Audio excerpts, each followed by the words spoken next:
Hey everybody, it's Tuesday this week. One day late. Sorry about that. We had some things to take care of yesterday, but here we are. It's No Bones About Wrestling, and this is AEW Weekly. I am one of your hosts, Asa. Hi, and this, of course, is my permanent co-host, Kay Fabulous. Hey. And so we're going to bring you everything that was in the week of AEW this week. Which was a lot. A lot, yeah. A lot going on. And of course, the biggest thing was the pay-per-view, AEW Dynasty, great show, and we're going to talk about that. That's what we're going to talk about for most of the show, but we're going to talk about the other TV shows quickly first, and then get to the pay-per-view. So, all right. So I saw people just joined. What I was saying is we're going to talk about the TV shows first and then talk about the pay-per-view. That's what we're going to talk about for most of the night. The pay-per-view and then, some AEW news as well we have for you. So here we go. AEW Dynamite, April 17th was Indianapolis, Indiana. IWGP champion Jon Moxley came out. He talked about proving his critics wrong. And then he challenged Powerhouse Hobbs to a match that we're going to see on Dynamite tomorrow night now. That should be awesome. Yeah, which is now for the IWGP title. Oh, I didn't know that. Very cool. So, should be cool. Yeah, I'm not sure if those two have faced one another. I don't remember it. I don't remember if they have, yeah. Up next, Mercedes Moné did a promo talking about being attacked in the dark room last week on Dynamite. Somebody turned off the lights and knocked her on the floor, and we don't know who it is yet. We assume it's a woman, but that. I mean, that's the way. I don't think they're gonna do like an abuse angle. No. No. Well, like I said, we assume it's a woman. Yes. First match of the night, TNT champion Adam Copeland teamed up with Willow Nightingale, and they fought Brody King and TBS champion Julia Hart of the House of Black. Willow Nightingale, she was shown on the ground after being attacked, so somebody attacked her. She was being tended to by Stokely Hathaway and Chris Statlander. In the arena, the lights go out. They come back on, and Julia Hart is on the entry ramp. Brody King is behind Adam Copeland, and he begins an attack. Brody King does. He attacks Copeland outside the ring, takes him back in the ring, and then a handicap match starts. Copeland versus Brody King and Julia Hart, even though he's not allowed to fight Julia Hart. But Willow comes out near the end. Julia Hart hits her in the back of her head with a chain and then puts Nightingale in a submission hold and wins by knockout because she knocked her out first. This was a decent match, 3.5 bones out of 5. Adam Copeland mostly just got his ass beat for most of the match, but it had some emotion behind it. You're definitely going for Copeland to overcome the odds. So that's why it got up to 3.5 bones out of 5. But can I point something out though? Sure. What, like, with Mercedes, it made sense because they turned the lights out or whatever, so she couldn't see who attacked her. Are we supposed to assume that someone turned out the lights in the entire back stage area, or did Willow see who attacked her and just wasn't telling anyone for some reason? Or was it just supposed to be obvious that it was Julia Hart? Yeah. I don't know. Because I did. If the announcer said anything about it, I didn't hear it. About who it was, I didn't hear it. So, yeah, one of those 3 things happened. Either she didn't see who it was, or somebody turned off the lights and attacked her, or it was supposed to be obvious that it was Julia Hart who attacked her. I didn't hear anyone say who attacked her, though. Yeah. They might have, but I didn't hear it. And it was just kind of odd doing 2 back-to-back segments dealing with a woman being attacked. No, I mean, it's a, serial attacker. Like with the devil. Remember the devil? Well, yeah, but at that we knew it was the same person when it was the devil. It was the devil and his minions, Well, now maybe we assume it's the same person now. Yeah, but we don't have a person to Not yet. To assume. Not yet. Yeah. I thought maybe it was Mercedes. Well, after the match, Mercedes Moné ran out with a steel chair, running off Julia Hart, and then she dropped it. And then Copeland and Nightingale and Moné left peacefully. But Mercedes Moné still kind of gave Willow Nightingale a side eye. You know, she doesn't like her. So we'll see how that shakes out. Now they've both been attacked, and again, we don't know by whom. Up next, Renee was with AEW World Champion Samoa Joe. He called Swerve Strickland a choke artist. Then we saw a hype video for the World Tag Team title match. The Elite told Tony Khan to cut it off, and then they told FTR that they'll put it up on social media. That was pretty funny. I loved it. See, that's the kind of abuse of their EVP power I want to see more of.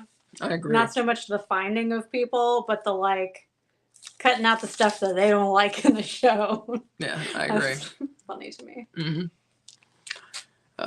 And they were up wrestling next. We had a trios match: the Elite versus Daniel Garcia, Penta El Zero Miedo with Alex Abrahantes, and Pac was the third man. The Young Bucks hit a super kick party, and then Okada hit the Rainmaker. They got the win. This was a good match. 4 bones out of 5. Good match. Who took the pin? I didn't write it down, but I don't remember. Renee was with Swerve Strickland, and basically he said he thought he was going to win the world title. Up next, it was a weird segment. Chris Jericho, FTW champion Hook, and Taz. Jericho and Hook apparently cannot communicate unless it's on television. And so Jericho said he feels that Hook hasn't been listening to him. And Jericho tells Hook to sit under the learning tree. Taz keeps interrupting Jericho to the point where Jericho kind of pushes Taz. He pushes him. He falls against the ropes.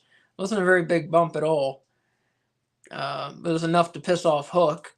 And then Hook grabbed Jericho and told him to get out of his ring. And so this was adding some fuel to the fire of the Hook versus Jericho match at Dynasty, excuse me. Isn't that what added the match? I thought the match wasn't official until after that. Oh, it might have been what added the match. Okay. But still added fuel to the fire. Well, yeah. But that angle, it's just been odd. The way that they've played it out, it's been kind of herky-jerky, you know? Well, in the learning tree, I like it makes me think of a preschool name, first of all. Oh yeah, my kid goes to the learning tree. I got to pick him up at 3:00, you know? But also, if it was something from, a quote that he had, or if he had some sort of, Zen perspective on life and was come to my learning tree. You know, it just seems so That is what's going on. He does have a quote. He's coined himself the learning tree. Okay, yeah, but that's not a quote. That's a nickname that he gave himself. I'm saying if there was, a mantra that he used to, exemplify his outlook on life and his name of his, whatever faction or the learning... Was he the learning tree, or is the learning tree a faction he's building? He is the learning tree. Yeah, that's weird. But I think it's also the name of the faction, perhaps. So that's part of why it's weird. I don't know. It's just... I don't like it. Yeah, a lot of people don't like it. Up next, we had Mariah May taking on Deonna Purrazzo. Mariah was accompanied by Toni Storm and Luther. Purrazzo rolled up May for the win. Decent match, 3.5 bones out of 5. It was fast. It was fast, yeah. I didn't like that. Yeah. I mean, just a TV match, a short TV match, yeah. By the time they started getting anything going, it was the end of the match. Yeah, I agree. Should have had a little more time. Yeah. After the match, Toni Storm and Mariah May attack Deonna Purrazzo, and then Thunder Rosa comes out. She comes flying in. She knocks down Luther, and then Rosa applies lipstick all over Toni Storm's face because of what Storm had done to Rosa's makeup last week. And then Toni Storm, Mariah May, and Luther run away. Up next, Renee was with Ring of Honor 6-man tag team champions Bullet Club Gold, and they challenged the Acclaimed and Daddy Ass to a 6-man title unification match at Dynasty. And then we get the Acclaimed and Daddy Ass accepting the challenge. And also the Acclaimed challenged the Guns to a tag match on Collision. Up next, we had Orange Cassidy versus Shane Taylor with Lee Moriarty and Anthony Ogogo. And again, I'll keep saying it. I don't understand why Shane Taylor is getting so much, like why he's on every show, getting so much screen time. The guy doesn't do it for me. It doesn't move the meter. I don't think he adds much to the show. I mean, if you want a big guy, put JD Drake in. You know, he can't tag wrestle right now because Anthony Henry's hurt. Yeah. And he's a better big man than Shane Taylor if you just need someone to like job people out to. Yeah, that's true. Or, I mean, you need someone to job for people rather. I do kind of like the Shane Taylor promotions. At least they're getting something going with him. Mm-hmm. But it would be nice if he were just the manager and the other guys wrestled or something, because he's not very good at wrestling. I guess I have heard. Well, first of all, I thought it was Shane Taylor Productions for like a year, and then finally found out like a month ago that it's promotions. Mm-hmm. And so, like, part of me with that name, it makes me think that they should be like doing things besides wrestling. Right. Like, what type of promotions are these? Yeah. Why do you only have 2 people in your group? Like rapping, organizing parties. Yeah, like planning parties, planning weddings, things like that. Yes, I expect them all to be wedding planners. Yeah. And they come out and they chant, or the fans chant STP, you know. Stone Temple Pilots. Stone Temple Pilots, That's right. That's every exactly time. every time. That's what I think, yeah. Do you think that's why there's no P on their flag? It just says ST Promotions instead of SGP on it? Oh, I don't know. But yeah, Stone Temple Pilots, that's what I think. And if you're young, look them up. Yeah, they're pretty awesome. Pretty good band from the 90s. But the match was decent. I forget if I said Orange Cassidy hit an orange punch for the win. Gave the match 3.5 bones out of 5. It was okay. It was okay. And of course, Lee Moriarty and Anthony Ogogo interfered, but Orange Cassidy overcame it and got the win. Do you think we're gonna get an Anthony Ogogo like solo match At some point? soon? At some point, yeah. After the match, Shane Taylor Promotions assault Orange Cassidy. Christopher Daniels and Matt Seidel run in for the save. Trent Beretta comes out and attacks them, throwing a steel chair at Daniels and throwing a steel chair at Seidel's head and hitting him. Threw the steel chair at Seidel and then hit Daniels with the chair before that. Before he threw it, obviously. Anthony Ogogo and Lee Moriarty held Cassidy while Shane Taylor punched him right in the jaw, and the announcers try and sell that he broke Cassidy's jaw, so I don't know if we'll see him come in with a kayfabe broken jaw this week. Maybe that man's finally going to get a vacation. Maybe. When was the last time he's not been on TV? Like, I don't know. I think it's international championship run. Mm-hmm. People love Cassidy, you know. I know, but I mean, everyone needs a break from their jobs sometime. And then after the knockout punch, STP drape their flag over Cassidy's prone body. Then we get a Roderick Strong versus Kyle O'Reilly hype video. And then we get the main event, Will Ospreay versus Claudio Castagnoli. Very good match, of course. Ospreay hits the hidden blade for the pin and the win. Gave it 4.5 bones out of 5. That was the match of the night on Dynamite. And after the match, Powerhouse Hobbs, Ring of Honor World Television Champion Kyle Fletcher, and Konosuke Takeshita come in and attack Claudio. And then Jon Moxley comes in for the save. Ospreay leaves alone. And then we're told that there's a bunkhouse brawl. Claudio Castagnoli and Bryan Danielson taking on Kyle Fletcher and Powerhouse Hobbs on Collision. Awesome. And to end the show, Swerve Strickland. I don't like it when they end the show with promos and stuff, but whatever. Swerve Strickland comes out to do a promo. Then Samoa Joe comes out. He ends up hitting Swerve with a muscle buster and poses over him, holding the world title belt. And the show ends. Can I ask you a real quick question? Sure. So you don't like it when they end the show with promos. I don't like it when they start the show with promos. Which do you prefer? Ending with a promo or starting with a promo? Because in this episode they did both. I'd rather end with a promo. I think a wrestling show should start with a wrestling match. Me too. Yeah. This episode of Dynamite started with 2 promos. We had to wait through 2 things before we got actual wrestling. It was a good episode, though. It was. Good episode. I like the wrestling to kick things off. AEW is definitely focusing more on stories nowadays. Mm-hmm. Just the time there I devoted to telling what happened, you can see they're definitely devoting more time to stories. So some of the people that they've hired, we've heard in the news they've been hiring a couple people here and there. Looks like they're making a difference. We have to assume that they're writing some of these stories. Mm-hmm.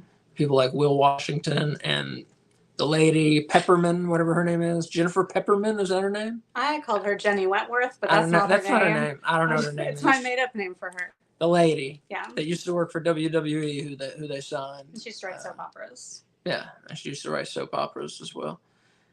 So I guess and she's working mostly with the ladies. But yeah, they're definitely focusing more on story. All right, so now to Collision, April 20th, 4/20, 2024 in Peoria, Illinois. Show opens with a match. TNT champion Adam Copeland teams up with Ring of Honor World Champion Mark Briscoe and New Japan Strong Openweight Champion Eddie Kingston. And they take on Top Flight and Action Andretti. Very cool 6-man team. Match ends. Briscoe hit a froggy bow on Dante, and then Eddie Kingston pinned him. 4 bones out of 5. Pretty good match to start the show. After the match, everyone shook hands, so everybody was cool with each other. And then the lights went out, and the House of Black were on the big screen, and they told Copeland that they're taking him to hell. Up next, we had a Samoa Joe versus Swerve hype video. And then we got Powerhouse Hobbs, accompanied by Don Callis, taking on CJ Esparza. And it was a squash match. Callis called for it, and Powerhouse Hobbs won via submission to the torture rack, Lex Luger's old finishing move. And afterwards, Callis announced that Moxley versus Hobbs on Dynamite is an IWGP title match. That's Dynamite tomorrow night. After that, we got an Ospreay versus Danielson hype video. And then we got a Chris Jericho promo where he pretty much says he's winning the FTW title at Dynasty. Then we got a tag team match. The Guns, accompanied by their Ring of Honor 6-man tag champion partner, Jay White. And the Acclaimed, accompanied by their AEW World Trios champion partner, Daddy Ass. Colton Gunn pinned Max Caster while holding on to the baseball bat that Jay White carried. So they cheated, and the Guns won. Good tag match, 3.5 bones out of 5. Next, we got some highlights of the BCC and Callis family feud. It looks like they're going forward with that. And then Lexi was with Bryan Danielson. They discussed the BCC and Callis family feud. And Will Ospreay shows up to tell Danielson he doesn't have anything to do with the recent attacks on the BCC. Danielson gives a sarcastic "sure" and walks away. So this storyline with Ospreay, it's as though he didn't realize that he was getting in league with bad guys, Mm-hmm. In the Callis family, and now all of a sudden it's like Don Callis, Hobbs, who else? Takeshita, Kyle Fletcher. Yeah, he didn't realize they're bad guys, I mean, that's what the storyline is. It's like it makes Ospreay look dumb.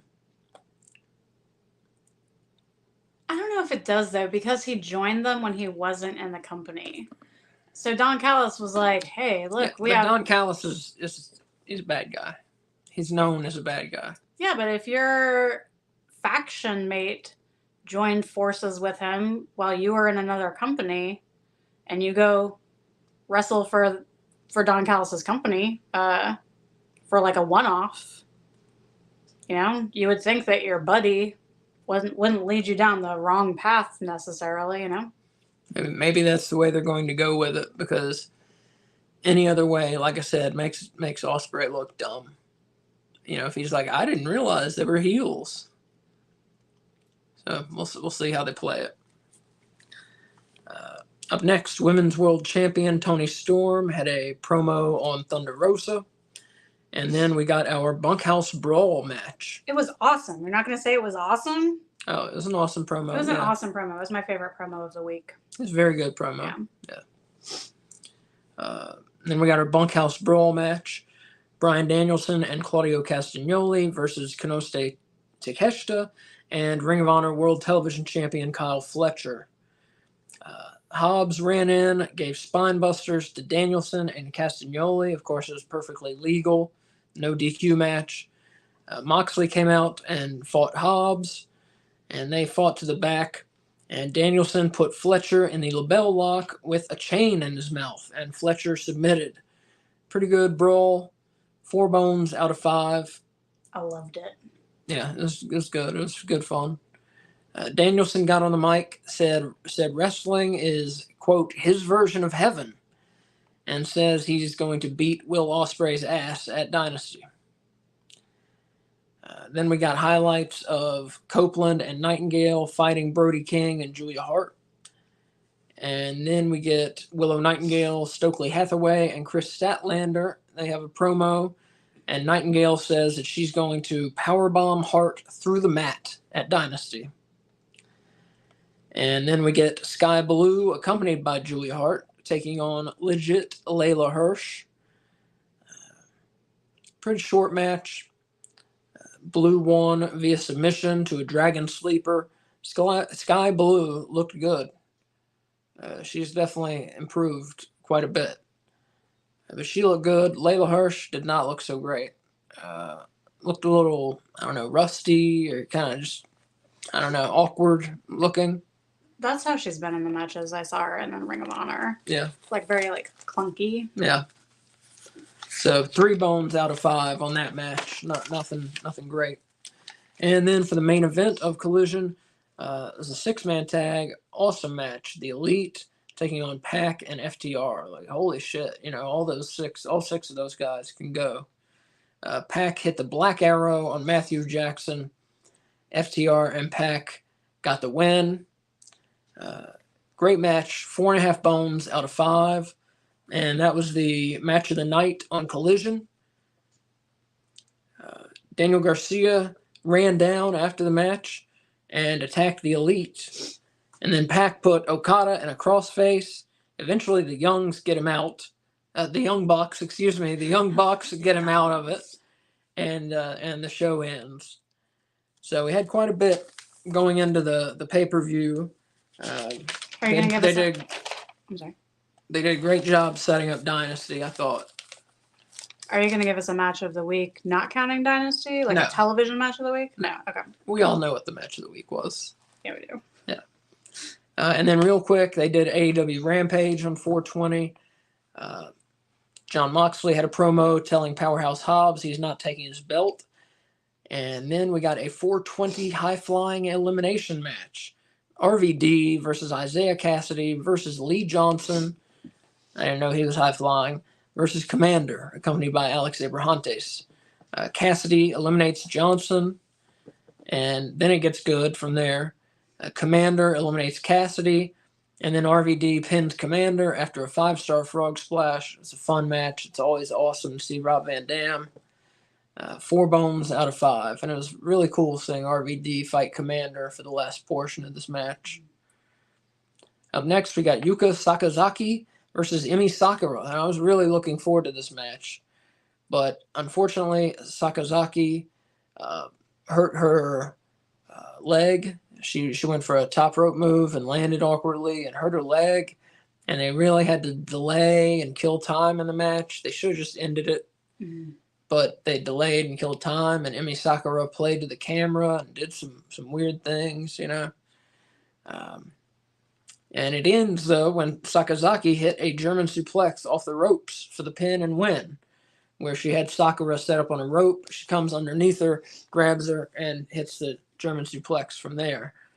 But yeah, it wasn't much of anything. 1 bone out of 5.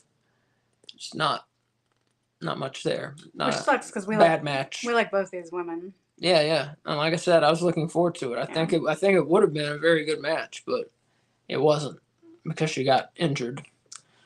Angelo Parker then came out to retire, and Ruby Soho told him not to, and he's a dad, and they're having a child and all that stuff. So they need that paycheck. Don't you picture the baby is going to come out with like a ton of lipstick on? No, interestingly enough, I picture the baby coming out with like greaser hair. Yeah, really? Yeah. And like a little tiny leather jacket. That's funny. After that, we had the main event of Rampage. AEW International Champion Roderick Strong teamed with the Ring of Honor World Tag Team Champs, the Undisputed Kingdom. They took on Kyle O'Reilly, Rocky Romero, and Daddy Magic. Good match. O'Reilly submitted Max Bennett with an armbar, so O'Reilly, Romero, and Daddy Magic got the win.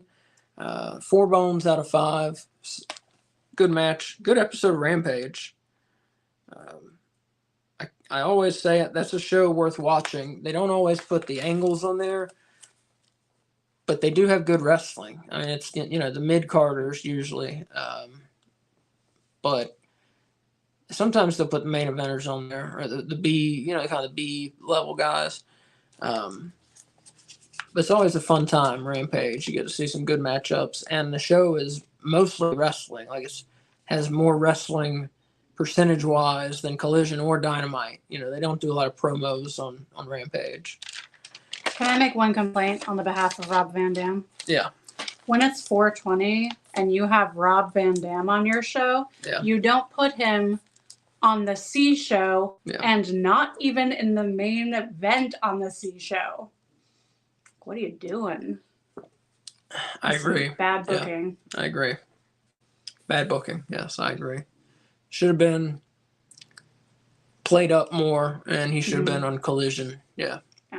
Yeah, when you have Rob Van Dam, don't just put him in some throwaway, you know, which is what, I mean, that match was fun, but it needs to be a little more meaningful. He's not around all the time, and he's a legend. I mean, fittingly, he's a legend. One of the best of all time. You know, I would put him in the top 10 ever, for sure. And, you know, you don't just use him without thinking about it too much, you know. Don't, like I said, don't just use him in a throwaway match. Make it mean something.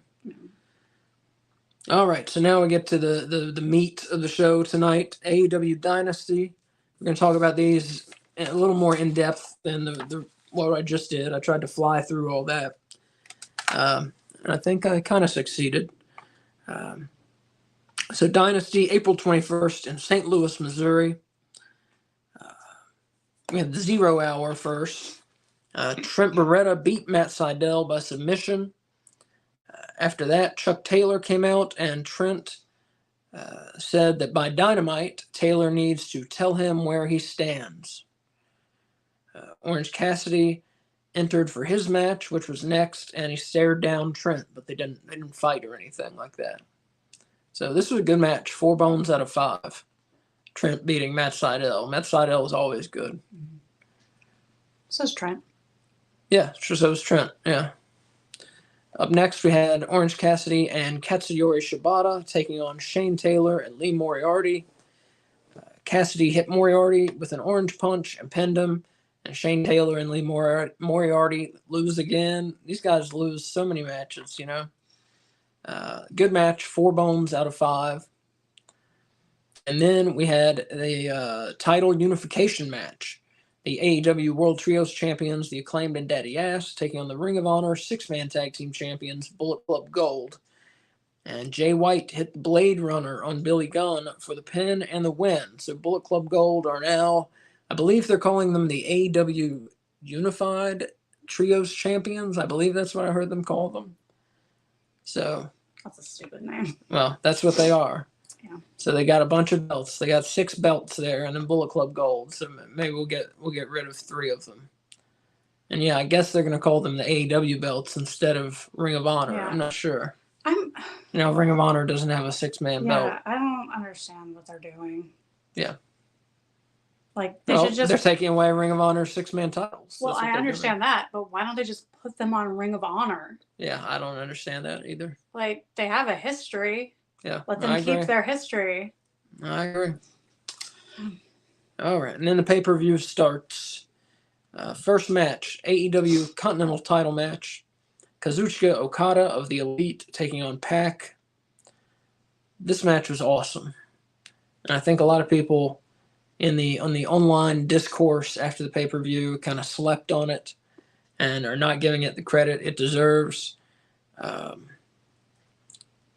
Did I say who won? I don't know if I said who won. Okada hit the Rainmaker after blocking the Black Arrow by Pac and got the pin and the win. So Okada keeps his title, stays undefeated in AEW. This match was 5 bones out of 5. It was awesome. Hey, there's Wolf. What's up? Hey, Wolf. Okada versus Pac. Yeah, that match was amazing, says Wolf. Yeah, I totally agree. Yeah, like I said, 5 bones out of 5. Yeah. Which I don't give that out a whole lot. Mm-hmm. But I mean, if there's no way you could make it better, if there's nothing you can say, oh, they should have done this, they should have done this way, and then it's 5 bones out of 5. I mean, I think on almost any other pay-per-view, that would have been the match of the night. Yeah. Yeah. But yeah. But so man, that feud, I wish if it would continue. I mean, those two work together really well. What we need is for Rey Fenix to come back and then get Death Triangle together to feud against the Elite. And we can just have a series of awesome matches. I agree. And Wolf here said, happy that the crowd gave Pac flowers. At one point, I think AEW was worried that Pac wouldn't come back. Yeah, I kind of felt that way too. But he's back where he belongs, and he's awesome. And it's great. It's great for AEW. Pac always gives a fantastic performance. He's awesome. I hope he can stay healthy. He's had some bad luck recently. Yeah, but just high-flying, hard-hitting, going fast in his matches. It's just fantastic. And Wolf there says, yes, I need Death Triangle back. Yeah, it'd be nice to see them back together. Mm-hmm. Up next, we had TNT champion Adam Copeland, New Japan Strong Openweight champion Eddie Kingston, and Ring of Honor World champion Mark Briscoe, and they took on the House of Black. This was another big trios match on the card, and this one was very good. Are you going to talk about our predictions as you go through? Our predictions. I'm sorry. Yeah. Of course, we did the pay-per-view predictions. We posted them on X instead of doing a show. Yeah, I was sick. So we were going to do a preview and prediction show last week, but I was sick, so we didn't. But yeah, we put our predictions on X, as we always do for pay-per-views. And so, of course, the No Bones About Wrestling pay-per-view prediction belt is on the line, which we should just take down to see. Okay. But it's right there. The one with the red on it. There you go. Yeah, that's the pay-per-view prediction belt. Which I currently hold. Which Kay holds. I've had all of 2024. Have you? Yes, I have. Wow. So the first match, we both picked Okada to keep the belt, so we were 1 for 1. This match that we were talking about, the 6-man match, Black spit missed and gave Copeland a roundhouse kick, got the pin and the win. Black pin Copeland. So that was pretty big. House of Black win, 4 bones out of 5. Good solid match. And we both picked the face team, Copeland, Kingston, and Briscoe. We both picked them to win. So at this point we were 1 for 2 in our picks. not to make excuses for myself, but I didn't watch Dynamite or Collision until after the pay-per-view. And if I had watched it beforehand and had seen the trios match that had already happened with Copeland, Briscoe, and Kingston winning, I would have picked House of Black. Sure you would have.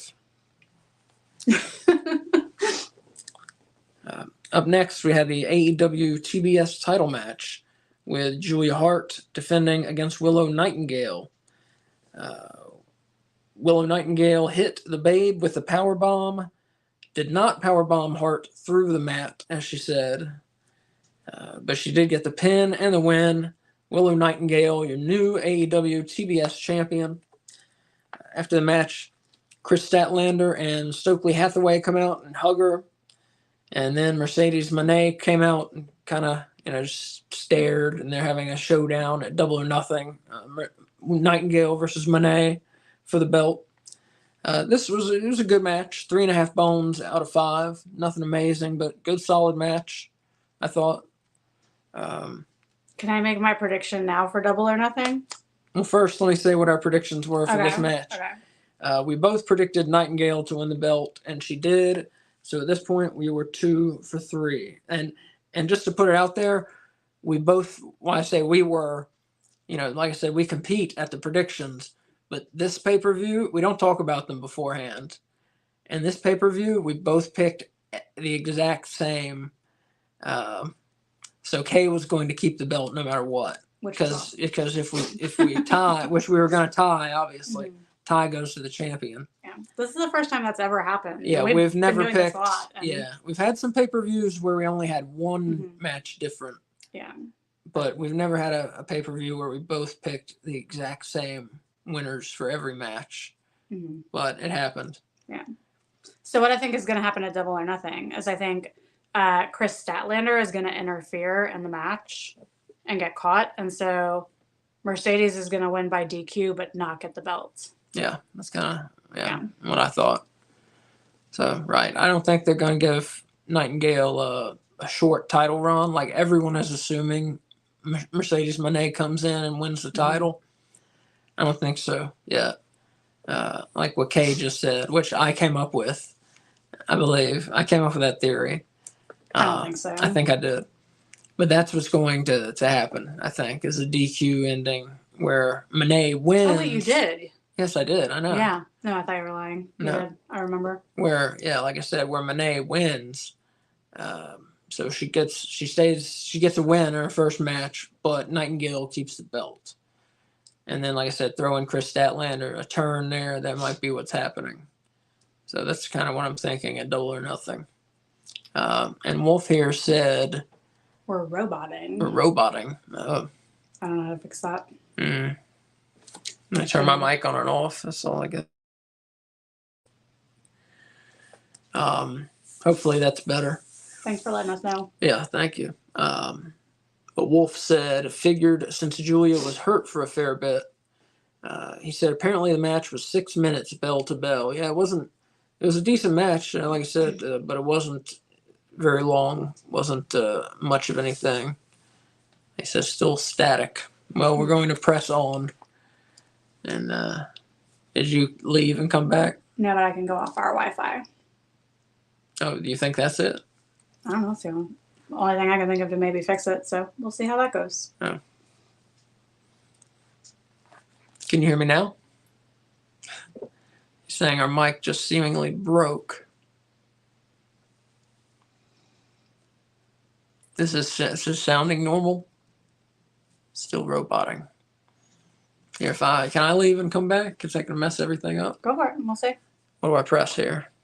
I don't press end. Do you have an X? No. Just close it. Close the window. Press end? No, don't press end. Close the window. Close the window. Sorry, guys. Technical issues. Yeah, I'll be right back.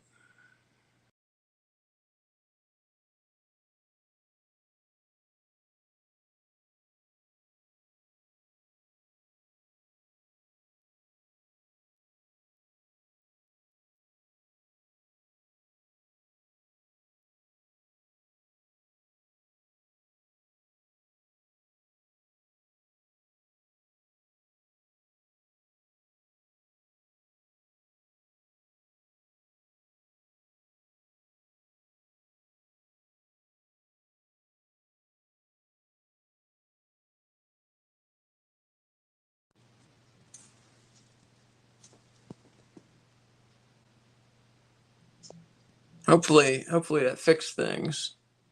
Just let me know how it sounds.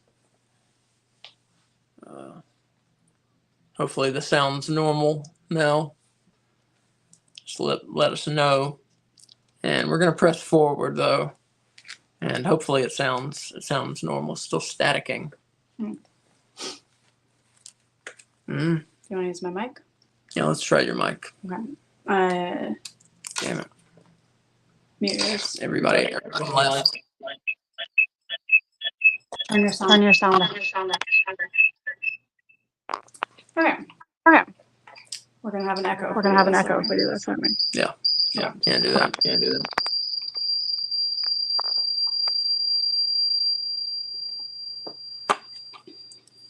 God damn it.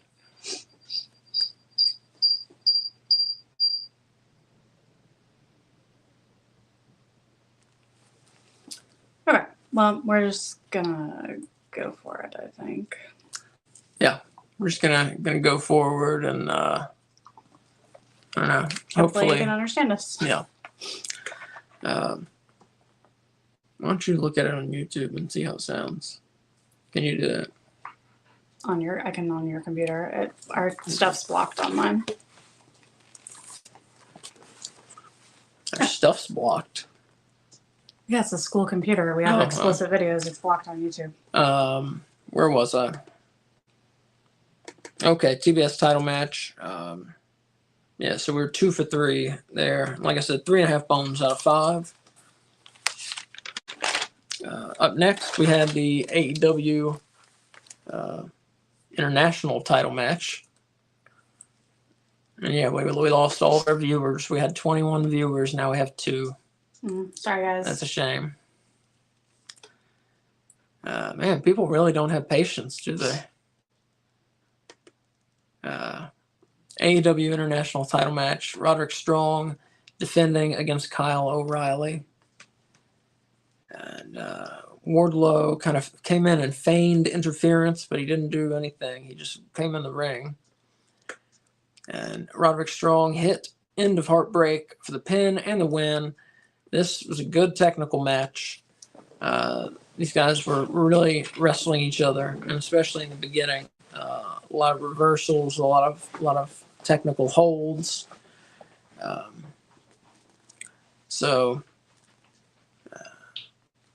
As I said, Strong won. Gave this match 4.5 bones out of 5. Very good match. After the match, Adam Cole and Ring of Honor World Tag Team Champs, the Undisputed Kingdom, came out. Cole got out of his wheelchair and walked without crutches. So we had been hearing all this about Adam Cole not being cleared to work yet and not being able to fly, not being able to travel because of his injury. And now we have him getting out of his wheelchair and walking. So I don't know what's true. So he traveled to the pay-per-view, obviously, and now he's walking.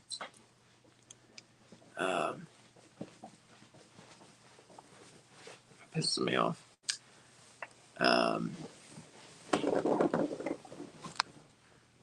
So Roderick Strong, Kyle O'Reilly, what do you have to say? And now our viewers are back. So thank you for having some patience and coming back there. We appreciate it. What do I think about what? Sorry, we had some technical issues apparently going on there. So hopefully they're fixed now. If things are being weird, audio or video wise, let us know. We appreciate it. Of course, we don't want our show to look or sound like shit. So yeah, if it's still going on, somebody let us know. But thanks for sticking with us through that. We only lost 4 viewers now, so that's okay. Thank you for having patience. So it was weird. Roderick Strong, Kyle O'Reilly. Wardlow comes in, just like acts like he's going to interfere. What was the point of that? And what are they doing with Wardlow? Wait, didn't he interfere? No, he didn't do anything. Did he? He didn't do anything.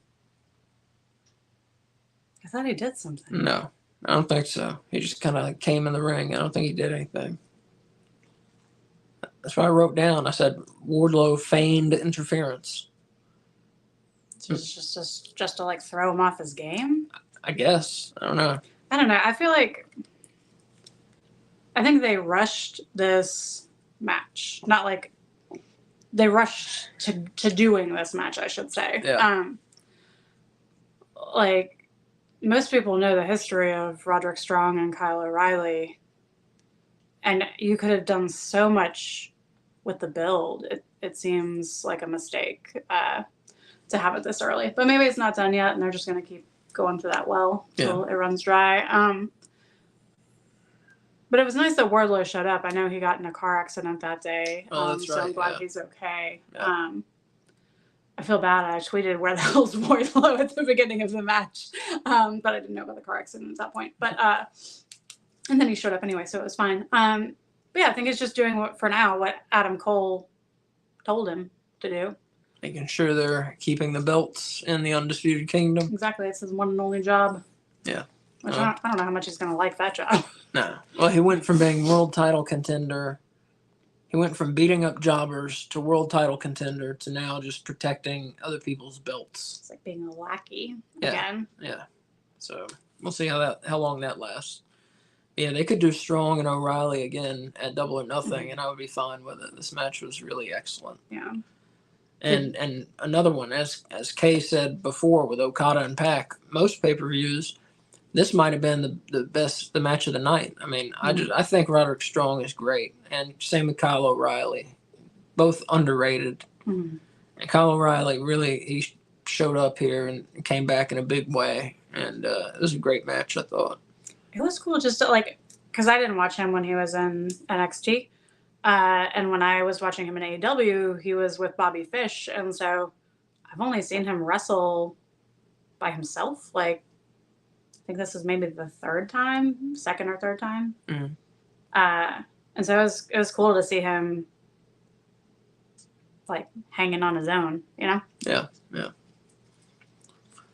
Up next, the FTW title match, FTW rules. Did you talk about Adam Cole? I did. Okay, I missed it. Yeah, I was checking the sound. You were testing the sound. Yeah, I talked about Adam Cole.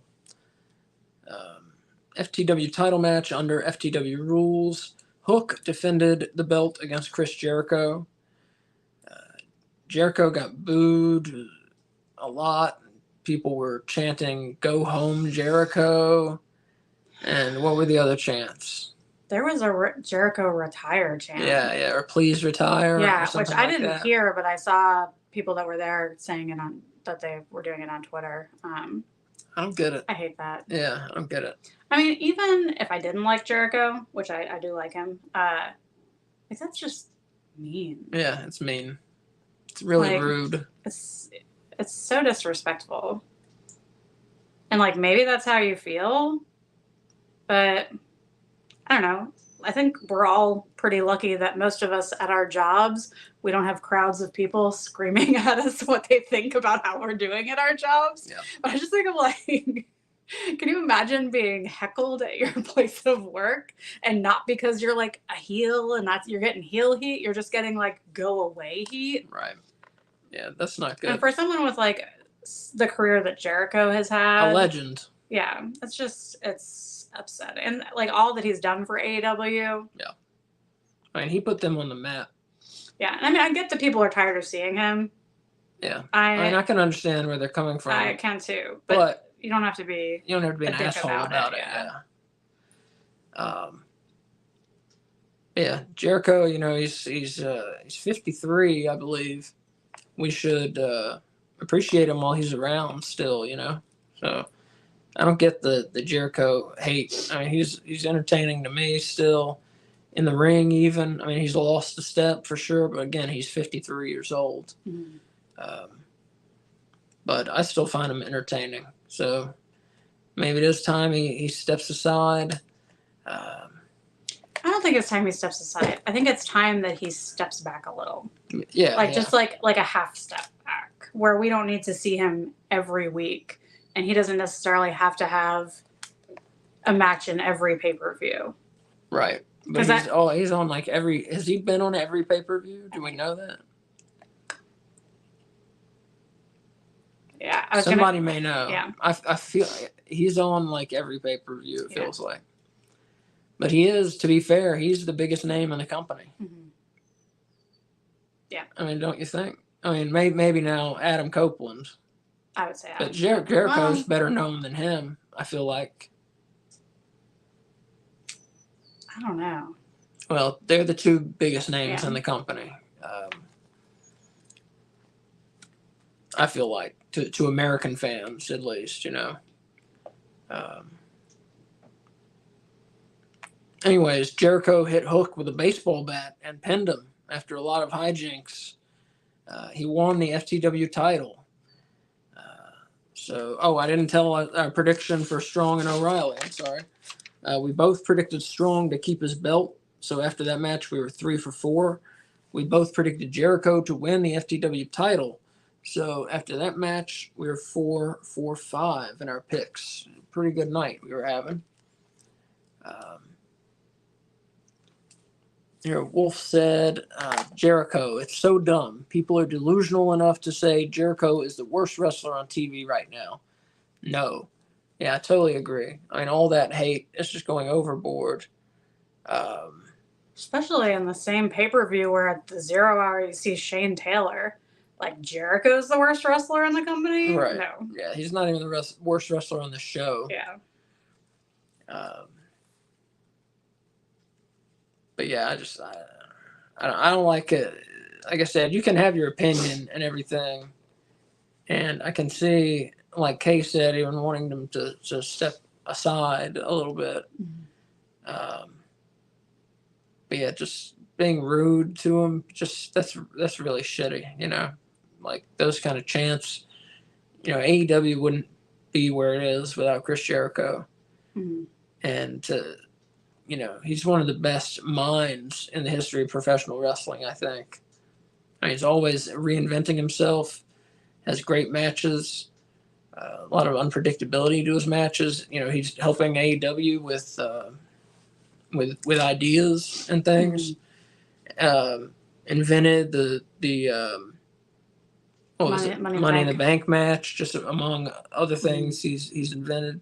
The Jericho Cruise, where you get to watch wrestling on a cruise ship. Yeah. Pretty cool. With a bunch of dudes. There's ladies there too. No, not in the videos I've seen. Like a bunch of dudes. Women can like wrestling too, Asa. They can, and they should, but they're not on the Jericho Cruise, because I saw the fucking videos. It looked like a bunch of dudes with their shirts off watching wrestling. I only know like 2 people that have ever gone, and they're both women. Oh, well, okay. Well, you can look up the videos and judge for yourself. Maybe the dudes in the video smelled really bad, so the women were trying to stay away from them. Maybe. It's possible. All right. So we're 4 for 5. We're 4 for 5 in our picks. Up next, we had the AEW Women's World Title match. Toni Storm, the champion, accompanied by Mariah May and Luther, taking on Thunder Rosa. Definitely was looking forward to this one. Mm-hmm. To end the match, Toni Storm kicked Thunder Rosa in her private parts and then hit the Storm Zero for the pin and the win. Good match between these two. 4 bones out of 5. Mariah May tried to interfere, but Deonna Purrazzo got her, and they brawled to the back. So it kind of made Mariah May a non-factor, but Toni Storm won without her. And Toni Storm was done up as the lead actress in, what's it called? Sunset Boulevard, yeah. Where it's an old movie, where if you don't know that, there's a woman, she's obsessed with being a famous actress, and she watches her own films all day, and she goes crazy. Like, she watches her own films all day in her own home, and she goes crazy. And that's why Toni Storm had the crazy, like, gray hair and the wild white powder makeup at this show, because that's the kind of the character that she's loosely based on. This gimmick is loosely based on that character. Anyway, just an FYI to you. I feel like that's a really good FYI, because I knew that her character was based on someone from Sunset Boulevard, but that was the extent of my knowledge. And like, I've watched a lot of old movies for someone our age. and I haven't seen that. And so I feel like they're making a reference that like maybe 2% of their audience is going to get. Like someone posted a side-by-side on Twitter of the character and Tony, and she looked exactly like her. But I didn't know that going in, and when I saw Tony Stormer, I was like, what the fuck are they doing? Like it was like an elderly clown kind of, you know? Yeah. It was odd. Wolf here said, kind of thought Jamie Hayter would come back on Dynasty. Yeah, I thought the same thing. I thought she was going to return, but she did not. So hopefully she returns soon. The women's division keeps getting better lately, I think, and can't wait for people like Jamie Hayter and Britt Baker to return as well and be a part of it again.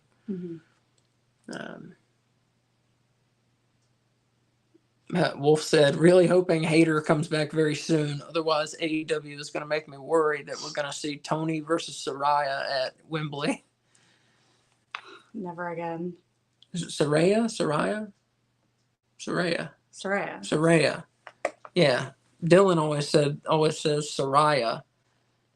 That's and then we get confused about which one is right. It's Saraya. We know however he says it is wrong. But yeah. It's not wrong. We can just blame it on his New York accent. No, it's wrong. I tried, Dylan. I'm sorry. Yeah, good match. Tony Storm keeps the belt. The title reign goes on. The gimmick goes on. And good. Yeah. Good. Yeah, who knows how far it's going to go. What would you do with Thunder Rosa now, though? I mean, she can still do her thing. It's not like they have nowhere to go with her, you know. She can just get more devoted to her craft and come back after the belt. You know, that's what you do. Yeah. And Wolf here says Thunder Rosa joining LFI, I think. Yeah, she's been making kind of gestures and hand signals and things like that.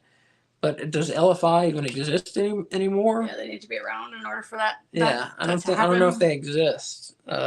So that might be a problem. That might be an issue. He's been cleared for like a month and a half, 2 months now, according to him anyway. I don't know, it's weird. And they fired his assistant. Yeah. So we both predicted Tony to retain, and after this match, we are 5 for 6 in our predictions. We're killing it.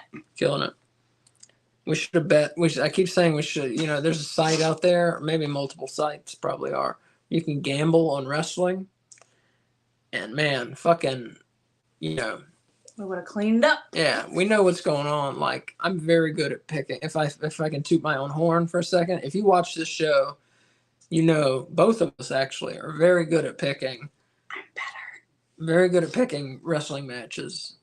So, man, if we had gambled on this, we would have made a fuck ton of money. I really regret it. So, we may try that out next time and tell you how it goes. Up next, the match. Will Ospreay versus Bryan Danielson. And Ospreay was accompanied by Don Callis. You know, he's a face, but in the Callis family. I didn't even notice Callis. Yeah, he was there. Oh. Oops. Ospreay hit Storm Driver. Is that what it's called? Yeah. What's it called? The driver that he hit. What was it called? Was it a Tiger Driver? Or Tiger Driver 91 is what he normally does. Hit a Tiger Driver 91, then hit the Hidden Blade, got the pin and the win. Wolf here says, best match of all time. Wow. I've heard a lot of people say that. And everyone's entitled to their opinion. I don't agree. But, I mean, man, this match was fantastic. These guys went all out. We saw them. They didn't quite empty their bags of tricks, but they used a lot of them. And, man, I can't say enough about it. And it was awesome. You know, you kind of just got lost in wrestling, and you know, that's when pro wrestling is its best, when you just get lost in wanting to see what's next and wanting to see who wins. You know, that's when pro wrestling is really fun, when you forget all this other bullshit AEW versus WWE, and forget everything else and can just enjoy it. It just sucks you in to the point where you enjoy it and you forget about predicting who's going to win or the backstage rumors and all this bullshit online. You forget it all and just watch the match. Is awesome. That's a fun experience, and not every match can do that, but this one certainly did. I gave it 5 bones out of 5. This was the match of the night. This was the AEW match of the week. We don't give out a match of the month, but if we did, it would be this. That would be the match of the year so I far. think this is the match of the year so far. Yeah, no doubt. Yeah. I don't agree with Wolf that it was better than Omega versus Ospreay at Forbidden Door 2. Yeah. I don't agree either. I think it was really good. Omega versus Ospreay at Forbidden Door 2 was crazy. Yeah. I also preferred Danielson and Zack Sabre Jr. At Wrestle Dream. Wow. Yeah, but I'm not to take anything away from this match. I'm just saying, like, if people feel like it was the best match they've ever seen, then that's awesome for them. But for me, it was amazing. But those other 2 matches come out a little bit ahead for me. Yeah, and that's what I was saying. I would put it in. I mean, I don't know. I don't have a list or anything. Maybe I'll make one day. But I think your brain would break if you tried to make that list. Yeah. But I mean, it would be in the top 25 matches I've ever seen, no doubt. I mean, that's saying a lot. I mean, I've seen a lot of wrestling, so top 25 is still pretty damn good. It doesn't sound very good. Top 25 matches ever? I've watched I know you've watched thousands of matches, So I'm just saying comfortably, I know I would be in the top 25. Probably top 20, I'll say. Brian Alvarez called it the best match he's ever seen in the United States. Yeah. It's a great match. Big statement coming from someone who is a wrestling reporter for a living, Yeah. I think he's wrong, but interesting. But, yeah, not to take anything away. Yeah. And then, as Wolf notes here, the Brian injury, they did a Brian injury angle at the end where he's having a seizure, he's flopping around or whatever the hell it was supposed to be. And as Wolf points out, it's a work. And all these people, got fired up to, how it is on the internet. They talk about how AEW is unsafe and they're doing this. And look, Brian got hurt again. And it's wrestling. It's not real. Yeah. 99% of what you see is scripted. So. And I love how they are using social media. If it's on the TV, it's planned 99% of the time. Yeah, you got to keep in mind when you're watching wrestling. And I love how they're using social media and the media scrums afterwards, to help fuel the stories and to solidify their works as believable, Yeah. It's kind of cool to see social media playing a role. Yeah, that match was great. We both predicted Ospreay to remain undefeated in AEW, and we were right. So at this point, we were 6-4-7 in our picks.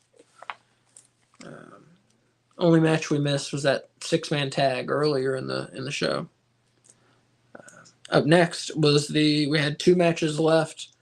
We had the AEW World Tag Team Title Tournament ladder match final with the Young Bucks taking on FTR. And, a lot of people say the ladder match is dead. It's a dead gimmick. I don't really think that. What? Who says that? A lot of people think we've just seen it all. We've seen everything that you can see in a ladder match. I feel like I saw some things in that match that I hadn't seen before. No, definitely. Yeah. But I just feel like a lot of people feel that way.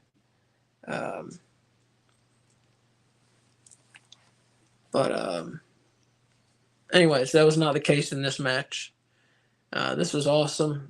Young Bucks and FTR, they went at it. They went after it, and they did it. It was a violent match. There were a number of times where I was pretty sure we were going to see someone get seriously hurt. Yeah, we didn't do a watch along, but I feel like I would have been like this. for a good portion of it because I was just like holding my breath and like clenching because I was so nervous for that. Yeah. And the crowd even came out with a, was it "Please Be Careful" chant or something like that? That was pretty funny. Andy Nemedy started that. Oh, is that right? From Russell Joy, yeah. At least that's what he said on his Twitter. That was cool. Mm-hmm. Yeah, very violent match. Of course, the highlight of this, where was where seemingly a fan ran in the ring in like a Sting mask. Wasn't he in a Sting mask? Oh, is that what that was? I don't know. It's some sort of mask. I thought it was like a bad Sting mask. I thought it was a bad V for Vendetta mask. Oh, really? Like a really bad one. Oh, I don't know. It was a mask.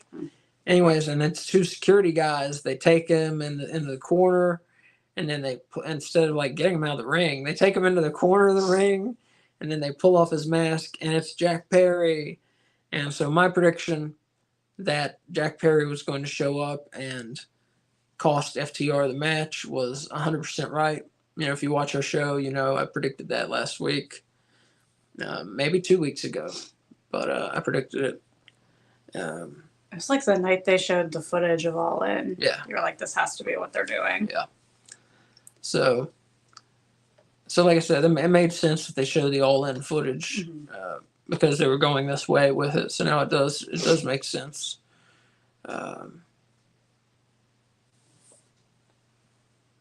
Wolf said, to me, it looked like FTR got no offense for like half the match, and it just made me peeved. It was pretty one-sided for, at least from what we've seen. For a little bit of it. Yeah, between FTR and the Young Bucks before. Like this one seemed a little more Young Bucks offense heavy. Mm-hmm. And Wolf called it. He said, I guess I'm of the unpopular opinion then. Bucks versus FTR was my worst match of the night. No way. No way. Worst match of the night was Willow versus Julia Hart. Yeah. Yeah. This was awesome. Yeah. But that match wasn't bad. I mean, yeah, it wasn't bad. There wasn't like in my opinion anyway, there wasn't a bad match on this show. Yeah, it's just the least good match of the night. Mm-hmm. But this match, like I said, was awesome. So they pull off the mask. It's Jack Perry, and he's got a beard, and he looks very different than last time we saw him in AEW. He looks like a man now. Right. Yeah. Like he has a man beard, not like a child beard like he had before. Yeah. And seemingly he's going to join the Elite. I mean, that's the way it looked to me. And then he was giving like Elite hand signals. What's an Elite hand signal? Like this. Oh yeah. The E. So yeah, I think he's going to join the Elite, and that would be awesome. Jack Perry, Okada, and the Young Bucks. That's a cool team. It's a very cool team. Maybe he can recruit Luchasaurus and get him away from Christian Cage and back to being Luchasaurus and away from being Killswitch. No, they're probably going to keep those too far away from each other. Yeah. No, this is a whole different trajectory now. I just want Luchasaurus back. I don't care how we get there. Yeah. I just need a man dressed as a dinosaur to be called Luchasaurus and to be someone I can cheer for. Yeah. I'm not sure why they changed his name. If there's a legal issue, or I never really looked into that.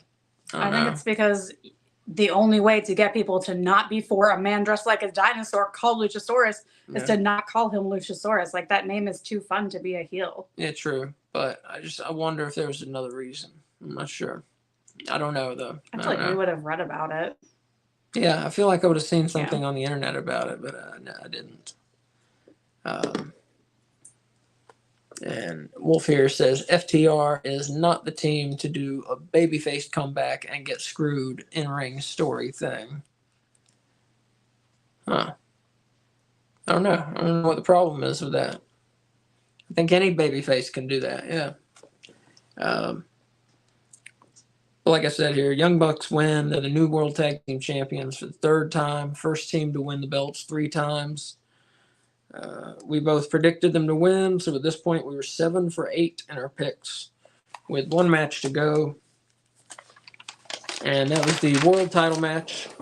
Samoa Joe defending against Swerve Strickland with Prince Nana. And this was a pretty good match. Swerve won after hitting the Swerve Stomp off the top rope and won the belt, kind of paused and collected himself for a minute and took in the gravity of the situation before he did the stomp. And then he took out Joe with a stomp, pinned him, won the title, first black AEW champion. Very cool.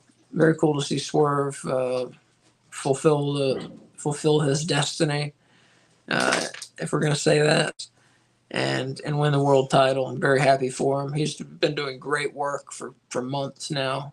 I mean, for before that, but he's been doing really exceptional work for months. And it's kind of cliched in wrestling to say, but he deserves it. He deserves the belt for sure. He's carried several stories. You know, this one with Joe, the feud with Hangman Page, and he's done it well. And Wolf here saying so happy Swerve is champ. Yeah, I feel like a lot of people are. I've seen some like racists, come out and say things. I mean, literally, I'm not saying they're racist just because they don't like Swerve. Like, they'll say some racist shit. That's what I mean. Those are the only people that I've seen that don't care for Swerve as champion. And then Wolf also says people saying Ospreay is going to take it from him at All In, and I don't believe it, to be honest. Yeah, that feels so predictable. I don't know. And too soon. And too soon? Yeah. That would make it 4 months, a 4-month reign. Yeah, too soon. But I hope they don't go that way and take it from him at All In. I mean, I hope Ospreay wins it for sure, but give him some more months. Maybe Wrestle Dream or something. That would be about 5.5 months. Maybe somewhere around there would be better.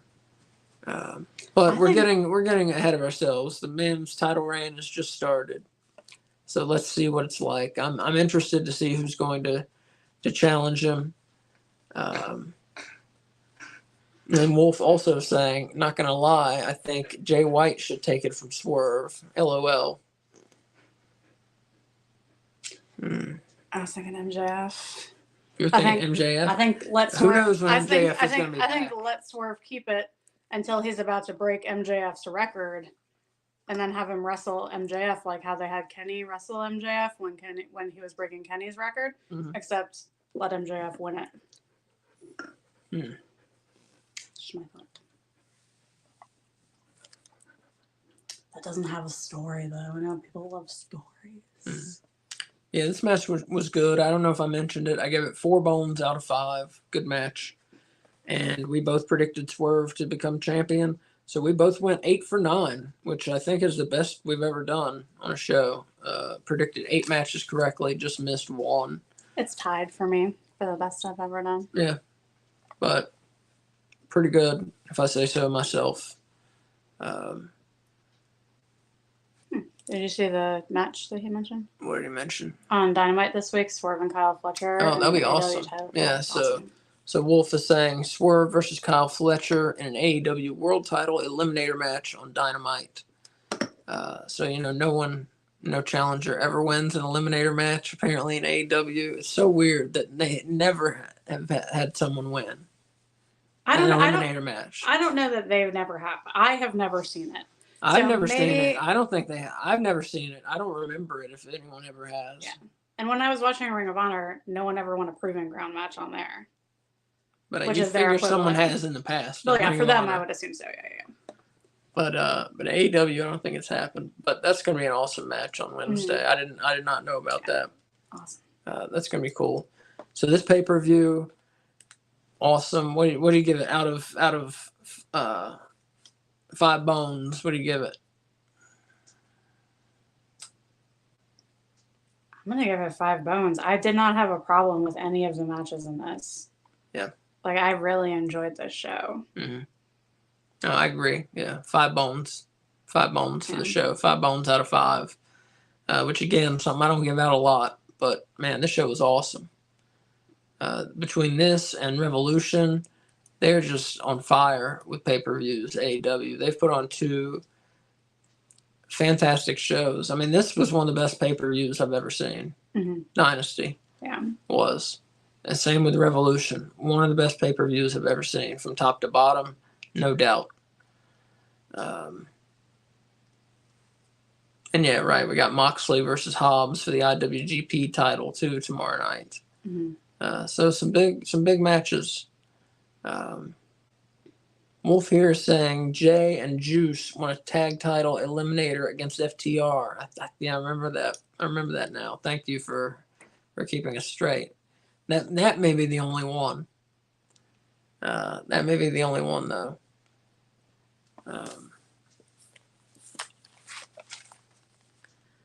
But yeah, so best match, Ospreay over Danielson. Worst match, Willow over Julia Hart. Just because it was short. You know, like I said, it wasn't a bad match, but just it was short. There wasn't a whole lot to it. So that gets worst match, and then 5 bones out of 5 for the show. Yeah. Great show. If AEW keeps it up. Yeah.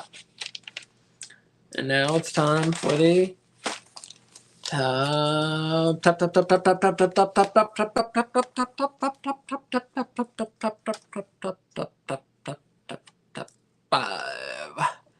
The AEW top 5 rankings.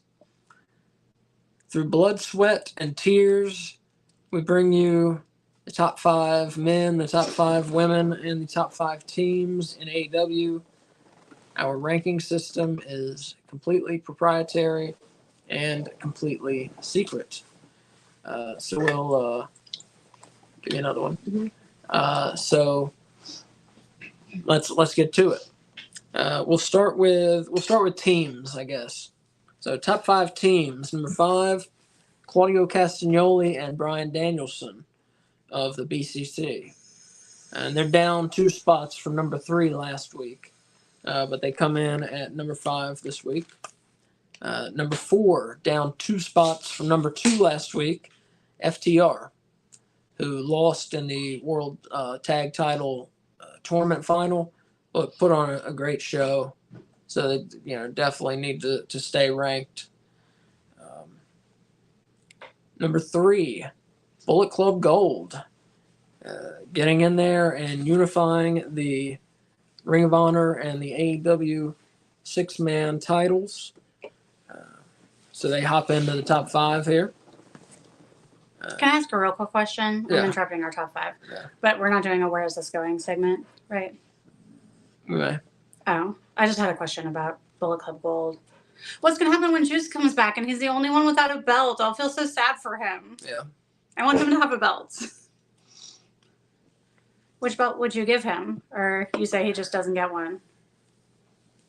I don't know. He could challenge for. Well, no, that wouldn't work. They're kind of tweeners, aren't they? Yeah. Bullet Club Gold. Well, no. They're heels. They were pretending to be faces to befriend the Acclaim, but then they turned on them, so they're heels. But people still cheer for them. Well, it's because they're awesome. Yeah, I don't know. They're kind of tweeners, I feel like. I could see Juice going possibly for Okada's Continental title. You know, I could see that, but not him winning it. not winning it, but I could see it happening. That'd be cool. I could see Juice versus Roderick Strong for the international title as well. I could see that. Oh, Wolf's got an appointment with the Freebird rule. Oh, yeah. He says Freebird rule with the trios, switch up Jay and Juice. Yeah, that'd be cool. Yeah, that'd be I like fine it. with me. Yeah. The Freebird rule, though, is usually when you got 3 members, you can switch them out for a 2-man tag title. But why not do it with 4 members and the trios title? Mm-hmm. So why not?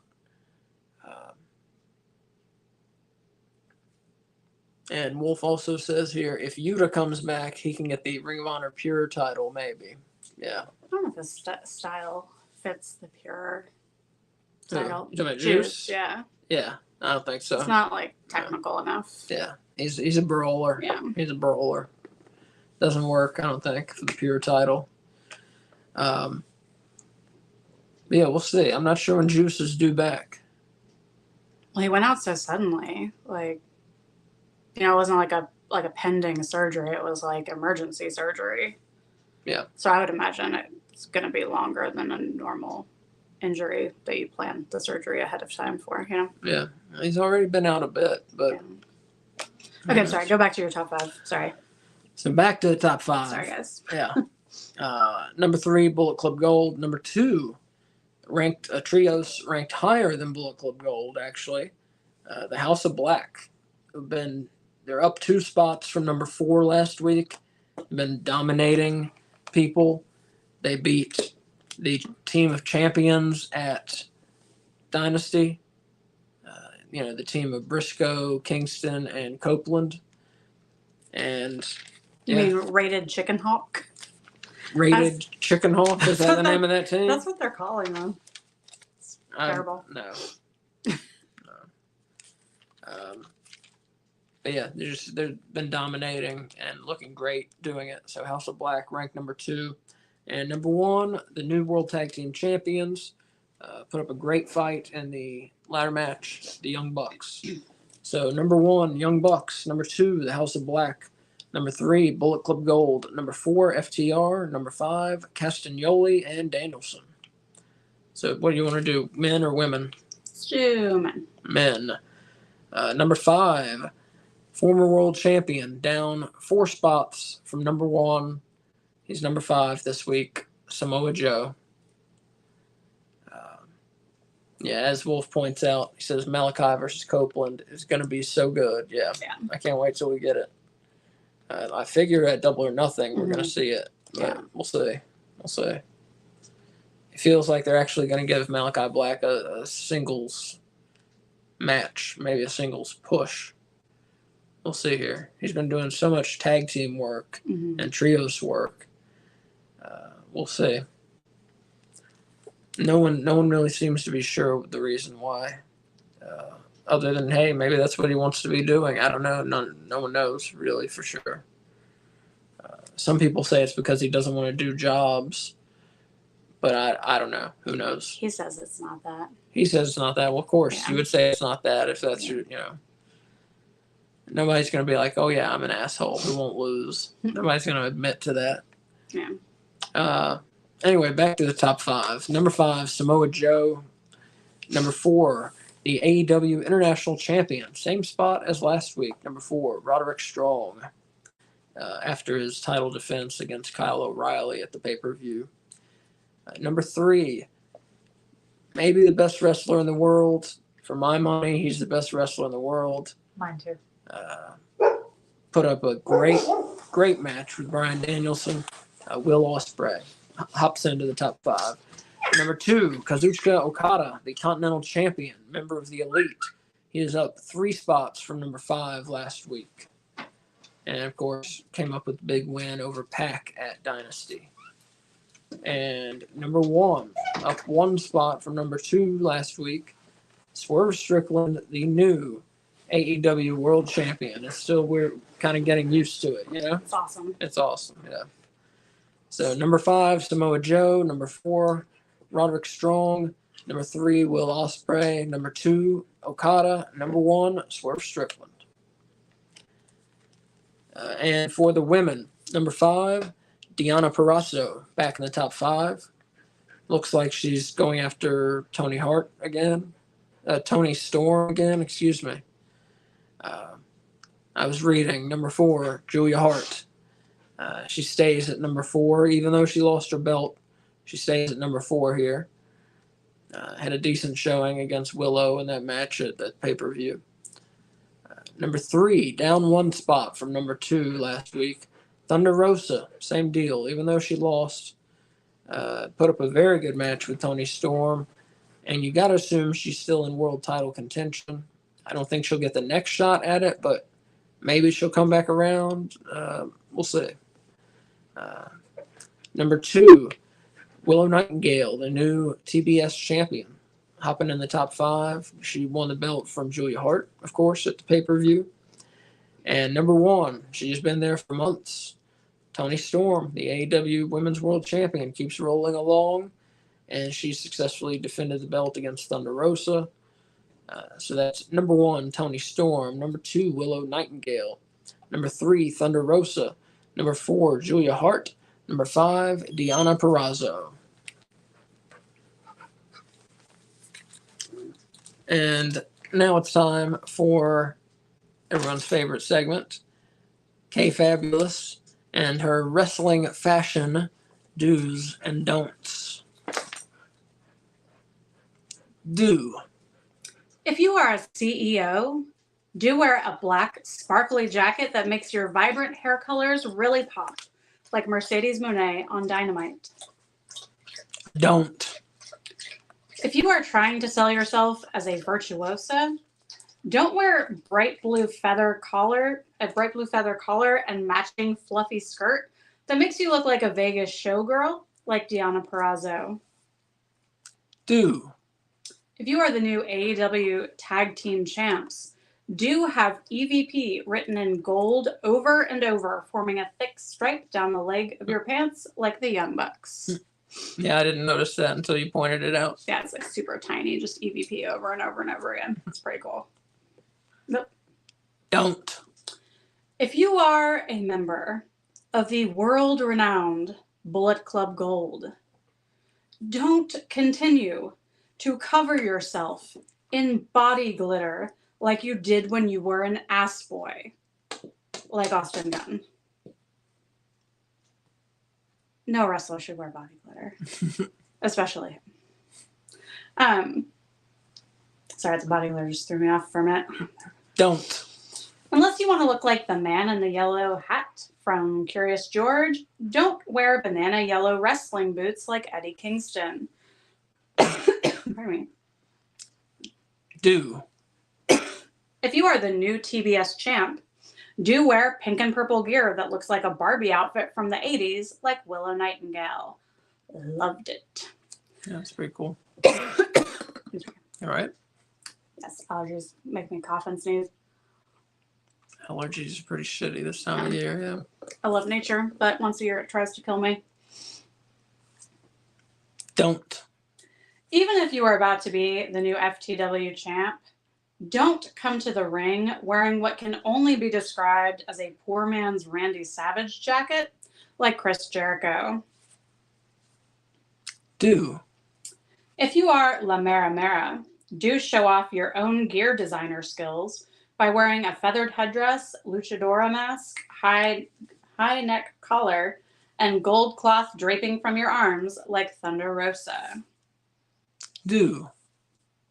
If you are about to make history, do show up dressed as Marvel's Killmonger and help Prince Nana pay tribute to Jimmy Rave with his jacket like Swerve Strickland. And that is this week's fashion do's and don'ts. Thank you, Kay. We appreciate it as always. It's always good to know what to wear and what not to wear in the squared circle. Mm-hmm. Yeah. Body glitter, banana boots. Those are no's. No, I got you. Mm-hmm. All right, so now, wait, I'm being told.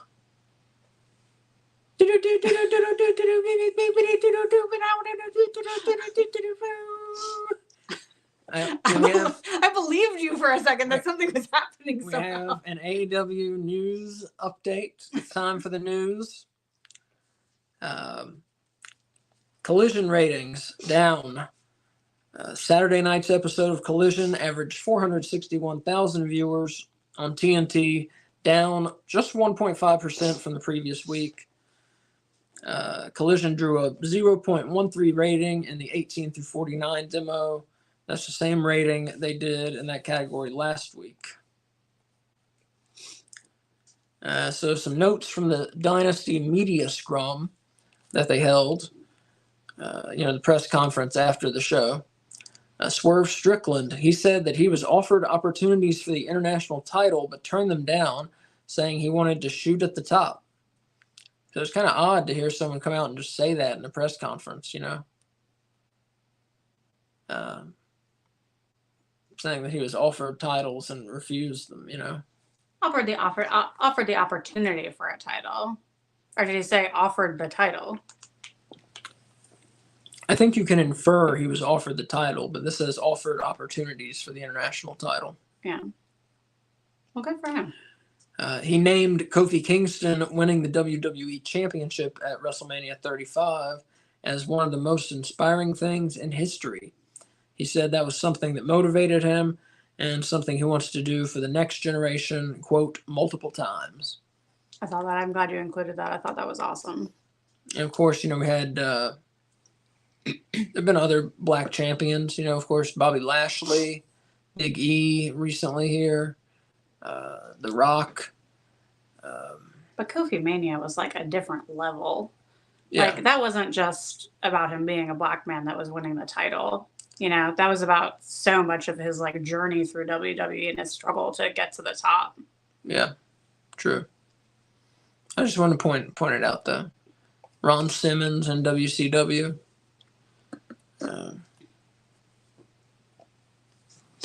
WCW had fewer black champions than WWE.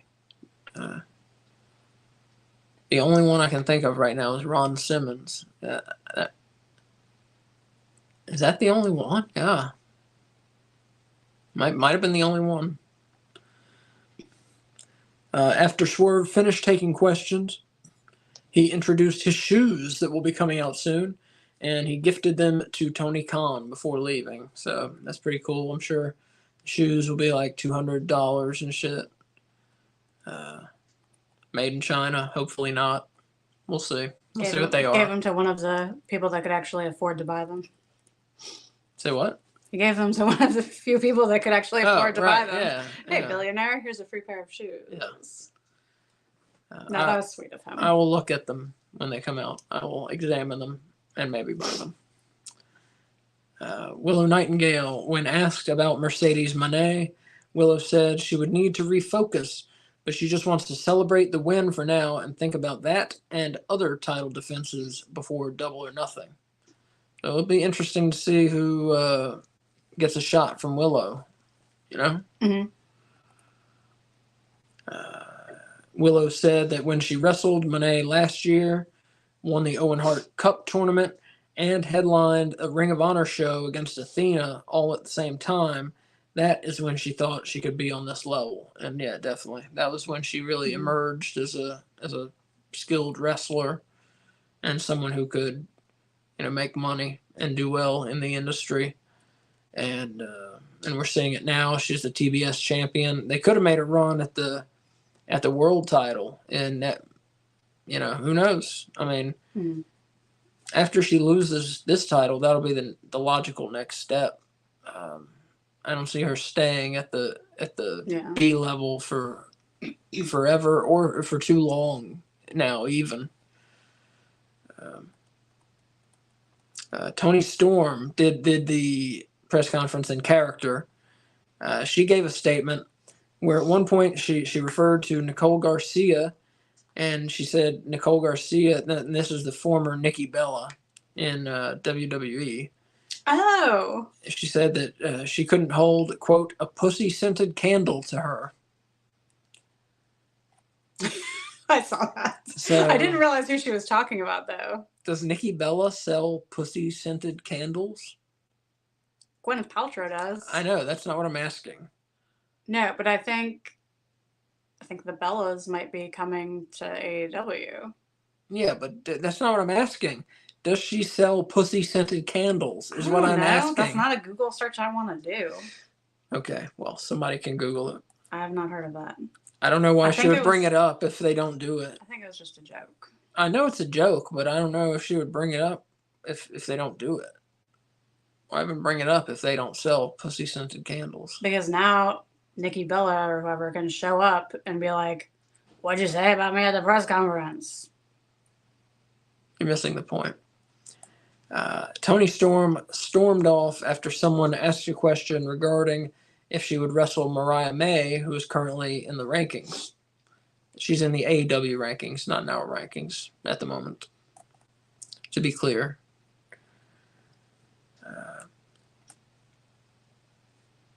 She wrestled this week. May did, but she got a loss, so it's hard to get in our top 5 with a loss. Will Ospreay.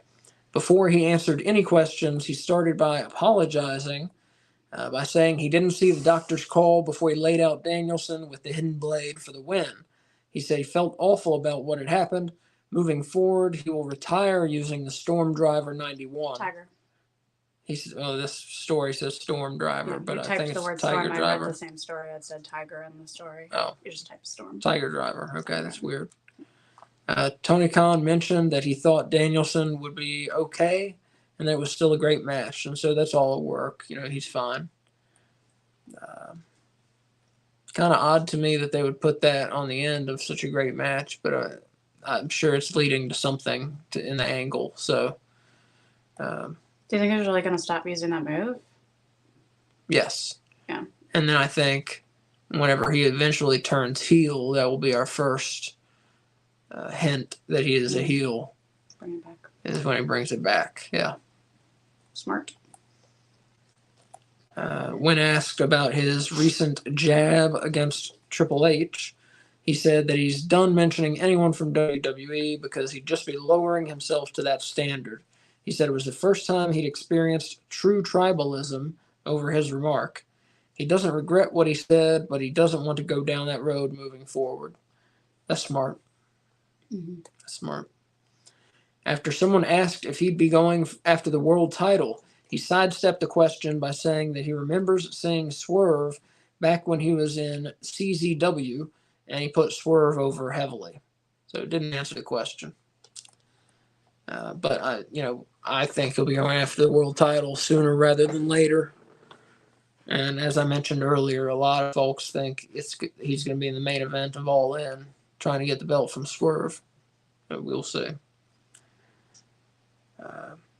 One person asked Ospreay about paying for a ring for soft ground wrestling in Uganda, which is pretty neat. If you haven't seen that, look it up. It's been featured on X lately. A number of stories about it. But Ospreay said it reminded him of wrestling in his back garden, which to us in America would mean the backyard. One of his dreams is to wrestle in Uganda. So that would be cool. Mm-hmm. There's also a GoFundMe in case you want to contribute to it. Oh, that's cool. Yeah. I used to do backyard wrestling, but we didn't do it on soft ground. We did it on the hard-ass ground. Ospreay said the match he had tonight was probably the best one he's ever done. He never felt more joy performing at that level. So that's pretty interesting statement from Ospreay. He looked pretty joyful. Yeah. It was a great fucking match. He's the best wrestler in the world. He's like at his peak and just doing amazing shit. So, and enjoying himself. It's cool, like with him and with Adam Copeland, like I feel like their love of doing what they're doing right at that moment really comes across when they're in the ring. Like that they're having fun. Yeah. No, I agree. That's nice. Mm-hmm. It makes them even more enjoyable to watch. Mm-hmm. Tony Khan, a couple things here. He thought Swerve stepped up another level with his recent matches against Hangman Page. Khan also mentioned the Casino Battle Royal back in 2022. Regarding Jack Perry's return, Tony Khan said the return got a huge reaction. He also mentioned the response Perry got in Chicago last weekend. He called airing the footage, quote, a bold call, saying he felt that he had a responsibility to the home viewer to explain Jack Perry's circumstances, which, yeah, I agree with. Which, if you're just sitting at home and you're not on the internet 24/7 and watching AEW, you never really knew why CM Punk exactly got fired. And you never really knew exactly why Jack Perry disappeared. So to the viewer who isn't on the internet always, they finally got an explanation about what happened there. And, as I predicted, Perry returning at Dynasty. So we got an explanation for why he's the scapegoat now. And he just got a beard and all that stuff too, Really cool the way he's marketing himself now, I think. Someone asked Tony Khan if Mercedes Moné was cleared. Khan said that, quote, she'll be cleared at Double or Nothing. Regarding... What does that mean? Like, does that mean that she's not cleared right now, but by Double or Nothing she'll be cleared? Or does that mean she's cleared already, but she's not wrestling till Double or Nothing, so don't worry about it till we get to Double or Nothing? I don't know. Because that would make sense if she's not cleared until Double or Nothing, as to why they're waiting till Double or Nothing to have this person they're paying a large amount of money to not wrestle. Yeah. I don't know. I the way he answered it, I kind of assumed that she's still injured. But regarding another pay-per-view in St. Louis, Khan said that the pay-per-view calendar is set for 2024, but he would love to bring another event to the city. I think they had a sellout, if I'm not... They did. I mean, great crowd. So, yeah, go back. That's 2 sellouts in a row, at least for them. Mm-hmm. One person asked if Khan would take all 3 of AEW's shows to a streaming platform. He said it was, quote, an interesting question. They're still in an exclusive negotiation window with Warner Brothers Discovery, and Tony Khan likes having wrestling on TBS and TNT. He hopes to have AEW's library online in 2025. Yeah. Mentioning that AEW and Ring of Honor libraries, while also mentioning the possibility of bringing in other content like New Japan. Super cool. So, yeah, awesome. Yeah, I would love to have a library of both those, yeah. When asked about Warner Brothers Discovery's morale, he said he heard positive things from them following Dynasty. And finally, about Tony Khan, when asked about MJF, he said he would love to get MJF back sooner rather than later. Another person asked about Kenny Omega and Britt Baker. Khan said hopefully we'll see them soon. He hoped to have Omega back for when they run Winnipeg, even if he isn't cleared to return to the ring. For Baker, the sooner she's back, the better, he said. So, yeah, all 3 of those are missed, definitely. MJF, Omega, and Britt Baker are definitely missed. So hopefully they can all return soon.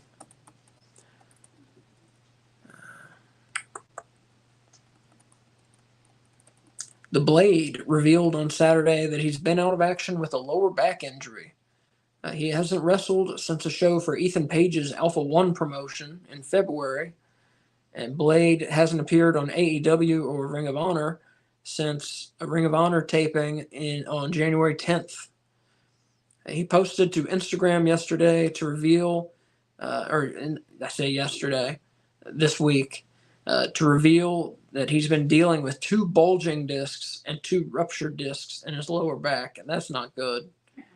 He thanked Tony Khan and AEW for allowing him time to recover. And from what I read, he's seeing a physical therapist. And nothing in the story that I read said anything about surgery, which, man, to me, if you've got all that going on, that sounds like it's surgery time. And I had back surgery, so I kind of know what I'm talking about. I've been through the back pain and all that stuff and back surgery. So, like I said, I know a little what I'm talking about. And just all that he has going on, that sounds like it's surgery time, man. For me, that's a lot. That's a lot of bad stuff. And I don't see any there's no natural healing that's going to fucking help that. Nothing. Or physical therapy. Nothing's going to help that. You know, you got to have your discs. You got to have something in between your spinal bones, you know, or else you're going to be in a lot of pain. And that's what they're for. That's for like everyday people, but for someone who like jumps around and gets thrown around for a living, like you need extra cushion. Yeah. Yep. Poor guy. Yeah, it sucks. Kenny Omega on a gaming stream, he said people will someday, quote, know the truth about Rossy Ogawa. Let's see. During his Twitch stream, he said that he would caution against listening to praise for Ogawa.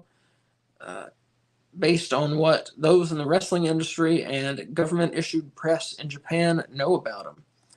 And let's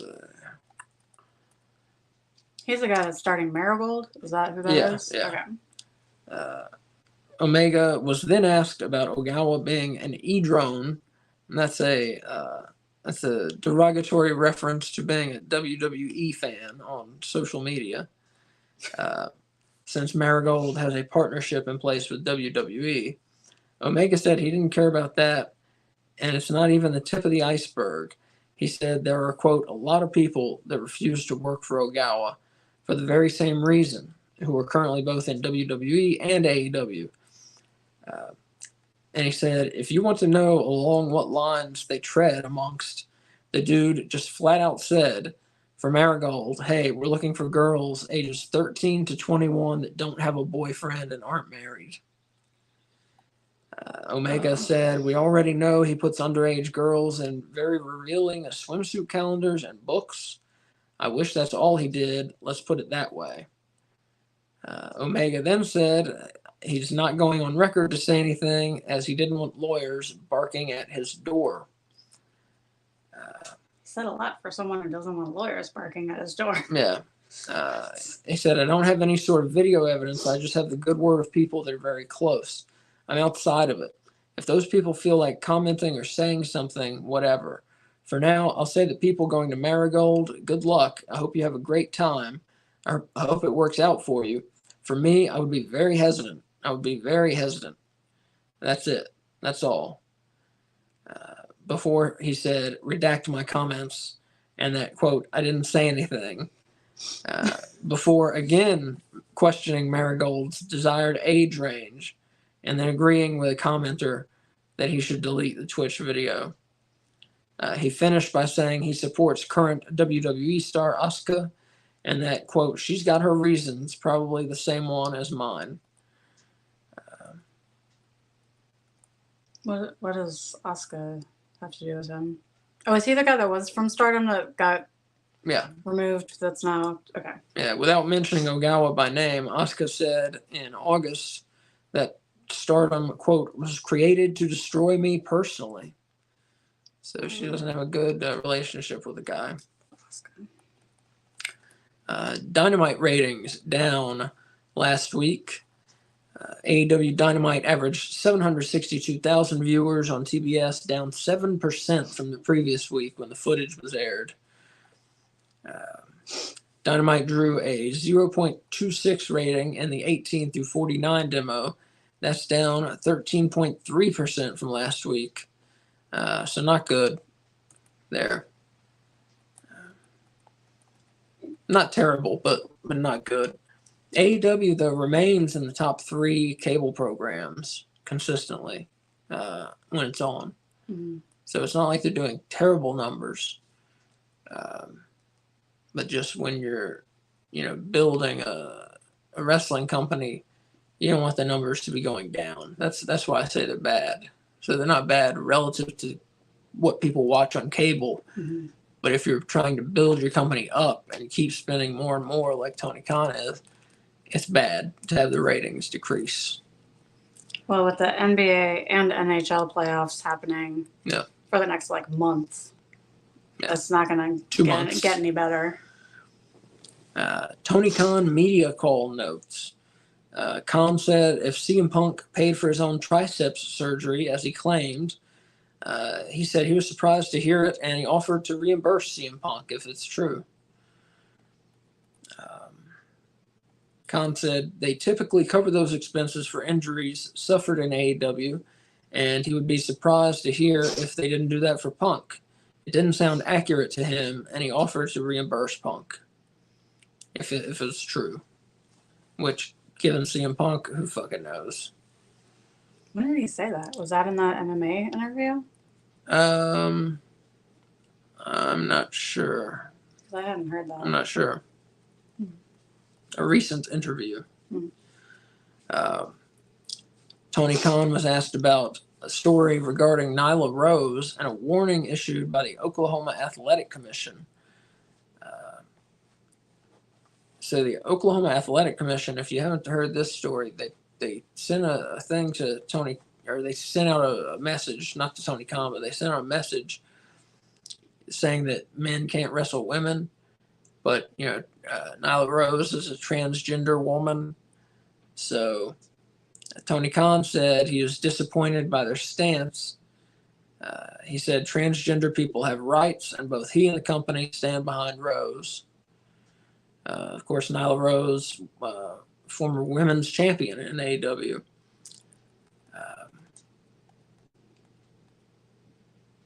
But yeah, so I'm not sure what's going on, why Oklahoma needs to step in a pro wrestling show.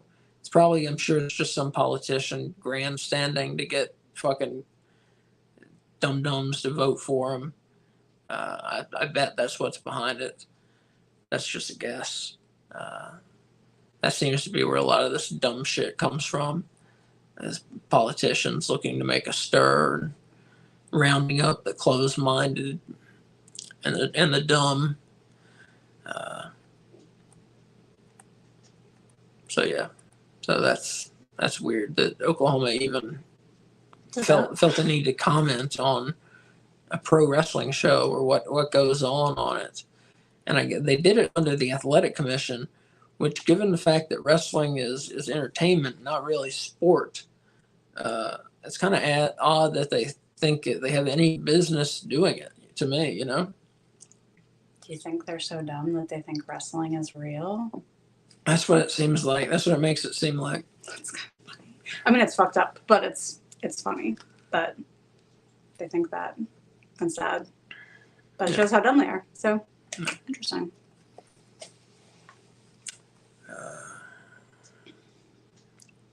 Khan was also asked about his decision to air the CM Punk Jack Perry All-In footage.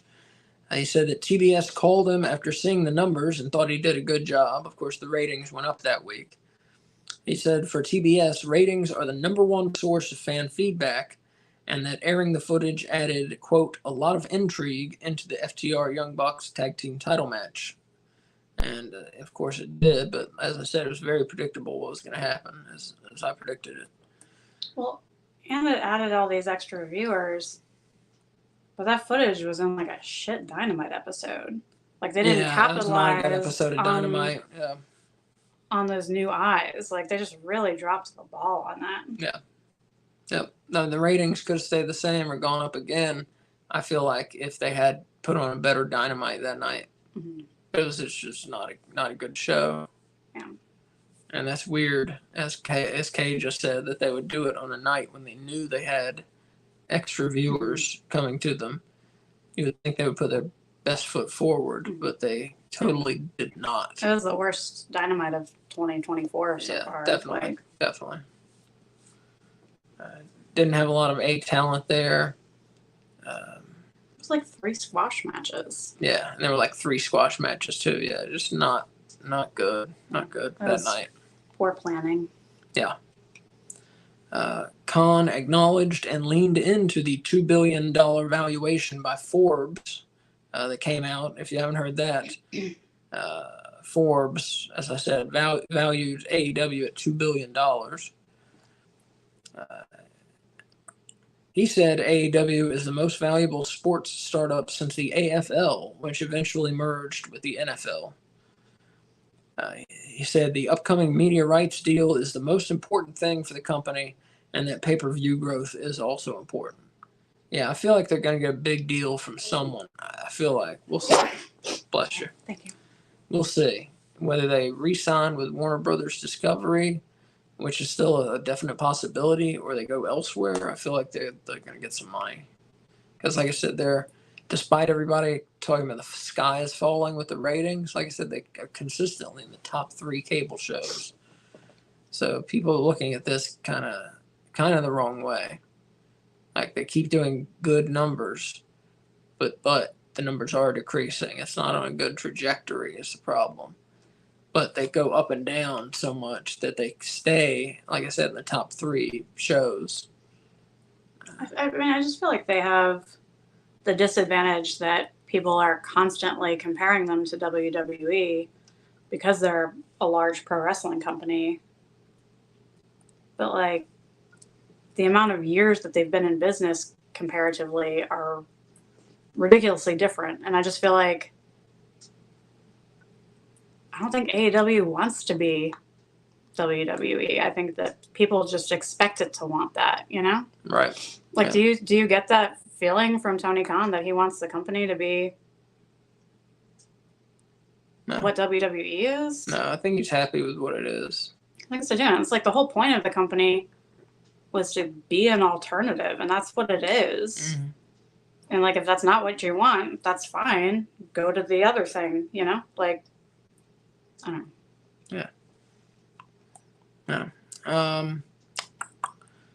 Khan said that they're up year over year when comparing first quarters, crediting more shows, higher pay-per-view revenue, and increased media rights, meaning their profit is up first quarter this year over first quarter 23.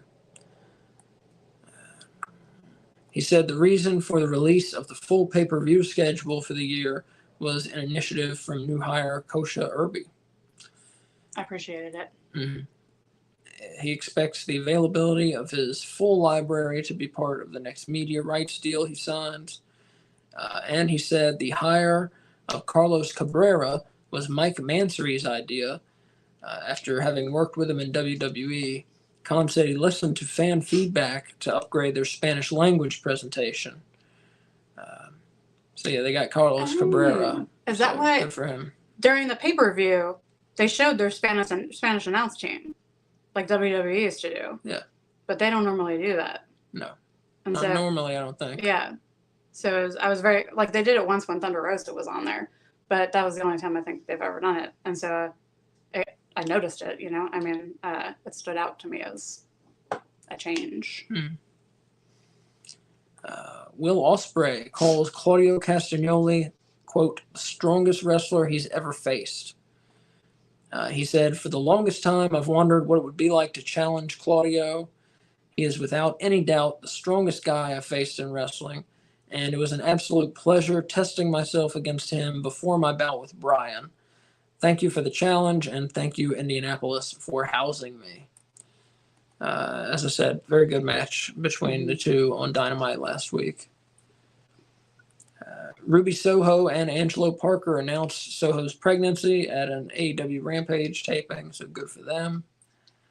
The Young Bucks believe Jack Perry is wrestling's next breakout star. Speaking to Sports Illustrated, Matthew and Nicholas Jackson said Perry has, quote, an edge and swagger to him now, coming off of his run in New Japan. They believe all the controversy involving what happened at All In has given him a chip on his shoulder. And they said he's been the next breakout star for a while now. Computer trouble. And he just needed something controversial to happen to him to open people's eyes. That's what Nick Jackson said. He said it happened with us early on in our careers too. So yeah, I think they're right. I think Jack Perry's going to make a big splash in AEW. Nikki Garcia, formerly known as Nikki Bella, was interested in signing with AEW at one point, she said. Tony Khan said, if Nikki Garcia ever wanted to come into AEW, I would be very interested in that. I think the world of her. I have so much respect for Nicole and Brie. They're like family to us because Brian is like a part of my family, and that makes Brie and Nicole part of the family. Which one is the one that's married to him? I think it's Brie. Okay, that's what I thought too. Yeah. Because the other one, what's her name? Nikki is the one who was engaged to John Cena and broke it off. Which I predicted. Did you? It's like my greatest prediction of all time. Yeah, when John Cena came out of WrestleMania, I was like, he's proposing right now. And then he did. Oh, that prediction. Yeah. Oh, okay. Not that she was going to, like, leave him. That's what I thought you meant. No. Adam Copeland has a timetable for his retirement. Copeland said, I might not be as fast as I used to be, but I feel like mentally I'm better than I've ever been. And I think that is why a guy like Tom Brady keeps going. Yeah, well, mentally, I'm better than I've ever been, and I see the game better than I've ever seen it. I think that's the struggle, and that's kind of how I feel. But I'm also a realist, and I don't want to be that guy who sticks around to the point where a young guy looks at the sheet and goes, okay, I got to wrestle him tonight. I don't want to be that guy. I want young guys to still be excited if they're going to hop in there with me. So I figure maybe I got a year and a half left, give or take. So enjoy Copeland while he's around. Yeah, talking about 1 or 2 years left. We'll see, though. Wrestlers never, they always stick around longer than they say, almost always. Collision ratings for April 13th. Collision averaged 468,000 viewers on TNT, up 1.1% from the previous week. Collision drew a .13 rating in the 18 through 49 demo, down 13.3% from the previous week. The Motor City Machine Guns are reportedly expected to sign with AEW. Cassidy Haynes of BodySlam.net reported that Alex Shelley and Chris Sabin are in the process of finalizing deals with AEW. The report notes that a contract is not expected to be completed imminently, but, quote, the decision has been made and a deal will be worked out. So yet another great tag team coming into AEW. From TNA? I think that's where they've been recently, yes. That's where we saw Chris Sabin last. Yeah. Okay. Rampage ratings for April 12th. Rampage averaged 295,000 viewers on TNT, up 10.5% from the previous week. And it drew a 0.08 rating in the 18 through 49 demo, which is the same number it did the previous week. And lastly, Tony Khan's thoughts on WWE. He said that both companies, quote, hate each other, and that the hate will make the industry keep running. That's not what I expected you to say. I'm sorry. Yeah. So Khan talked about how wrestling has become more notable in the mainstream as of late after the events of WrestleMania 40 and his decision to air the backstage CM Punk Jack Perry fight footage. I would call it an assault from last August All In. Yeah, fight makes it sound like there was aggression on both sides. Yeah, where it's just CM Punk straight up cheap shotted the guy and tried to kill him. That's what it looked like. Yeah. Like I said, you try to put somebody asleep in a face lock like that, you could kill them. So, not being funny. I'm being dead serious. It made him look like a psycho. Khan then stated the following: there's a number of big factors that would play into why wrestling has seen such a great renaissance in recent years. I think it comes from the great competition in wrestling right now and the fact that there are so many great stars competing. Everyone knows that the most real thing in wrestling is the competition between the companies. The companies hate each other, and it will be a natural response that powers the industry. They want to beat each other and take everybody's free agents, and that makes it interesting for everybody else. In a report from Sports Illustrated's Justin Barrasso, WWE President Nick Khan reportedly is interested in partnering with other wrestling organizations in the future. Whether AEW could be one of those organizations would, quote, depend on the circumstance, according to Tony Khan in a separate interview. And also this week, it's worth noting that in the U.S., the no compete, the FTC has done away with no compete clauses in contracts, and WWE, always puts those in. You can't wrestle for 90 days. Well, really, what they do, though, I think, so this is maybe their loophole. I don't think they have a no compete in there. I think that's how people see it. I think what they do have is they say, we're releasing you in 90 days. That's what I believe is the case. Oh. It's not a no compete. They just give people notice. We're releasing you in 3 months. And then you can work where you want. because you're released. So they're still paying them that time? I assume so. Huh. I think that's what WWE does. I can't confirm that, but I believe that's what they do. Well, as long as they're still paying them. I thought they were just firing them and then they couldn't get a job anywhere else for 90 days wrestling. And I've heard wrestlers call it no compete, but like I said, I don't know. I don't know which way it is for certain. Yeah. So it may change things if WWE does actually put no compete clauses in their contracts. It would change, or AEW, it would change for them how soon they can get free agents when they're released from WWE. Which AEW doesn't need to hire many more people at the moment. They really would need to get rid of some people if they're going to hire some more. I mean, they have such a bloated roster. But anyways, that rule about no compete clauses is very stupid and just really an affront to the American worker. All it ever did was stop people from being able to provide for their families. And it's just a terrible law in the first place to be able to have no compete clauses in contracts. All you do is limit people from entering the workforce and starting businesses. Yeah, or starting businesses in what they're good at. And why in the world, if you're trying to build a society, why in the world would you ever want that? So good for the FTC for finally doing away with all that bullshit. That's a Federal Trade Commission, if you don't know what the FTC is. And that is AEW Weekly for this week. It was a longer show. Thanks for sticking with us. We wanted to talk about the pay-per-view a lot, and then we had a bunch of news for you. It's been a busy week. Been a busy week. Next week, we're going to be back on Monday, our regular night, Monday at 6 p.m. And we're going to have some new segments for you. And so be sure to check us out.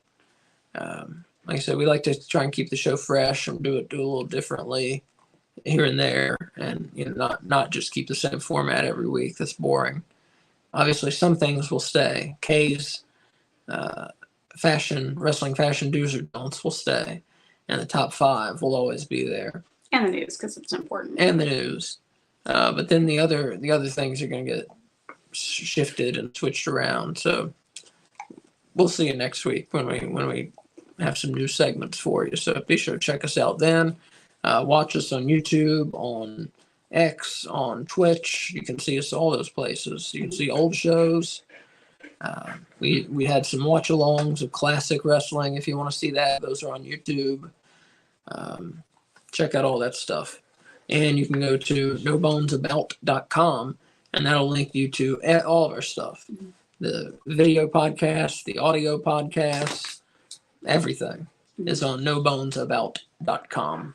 Yeah, if you prefer audio podcasts, our shows get uploaded every week to Spotify and then out to pretty much everywhere good podcasts are found. Yeah, and they get uploaded on Wednesdays, yeah, or Tuesdays. Usually on Tuesdays. Usually Tuesdays. Today, this week it will be Wednesday. Yeah. If you want to hear the podcasts. But yeah, so thanks for watching.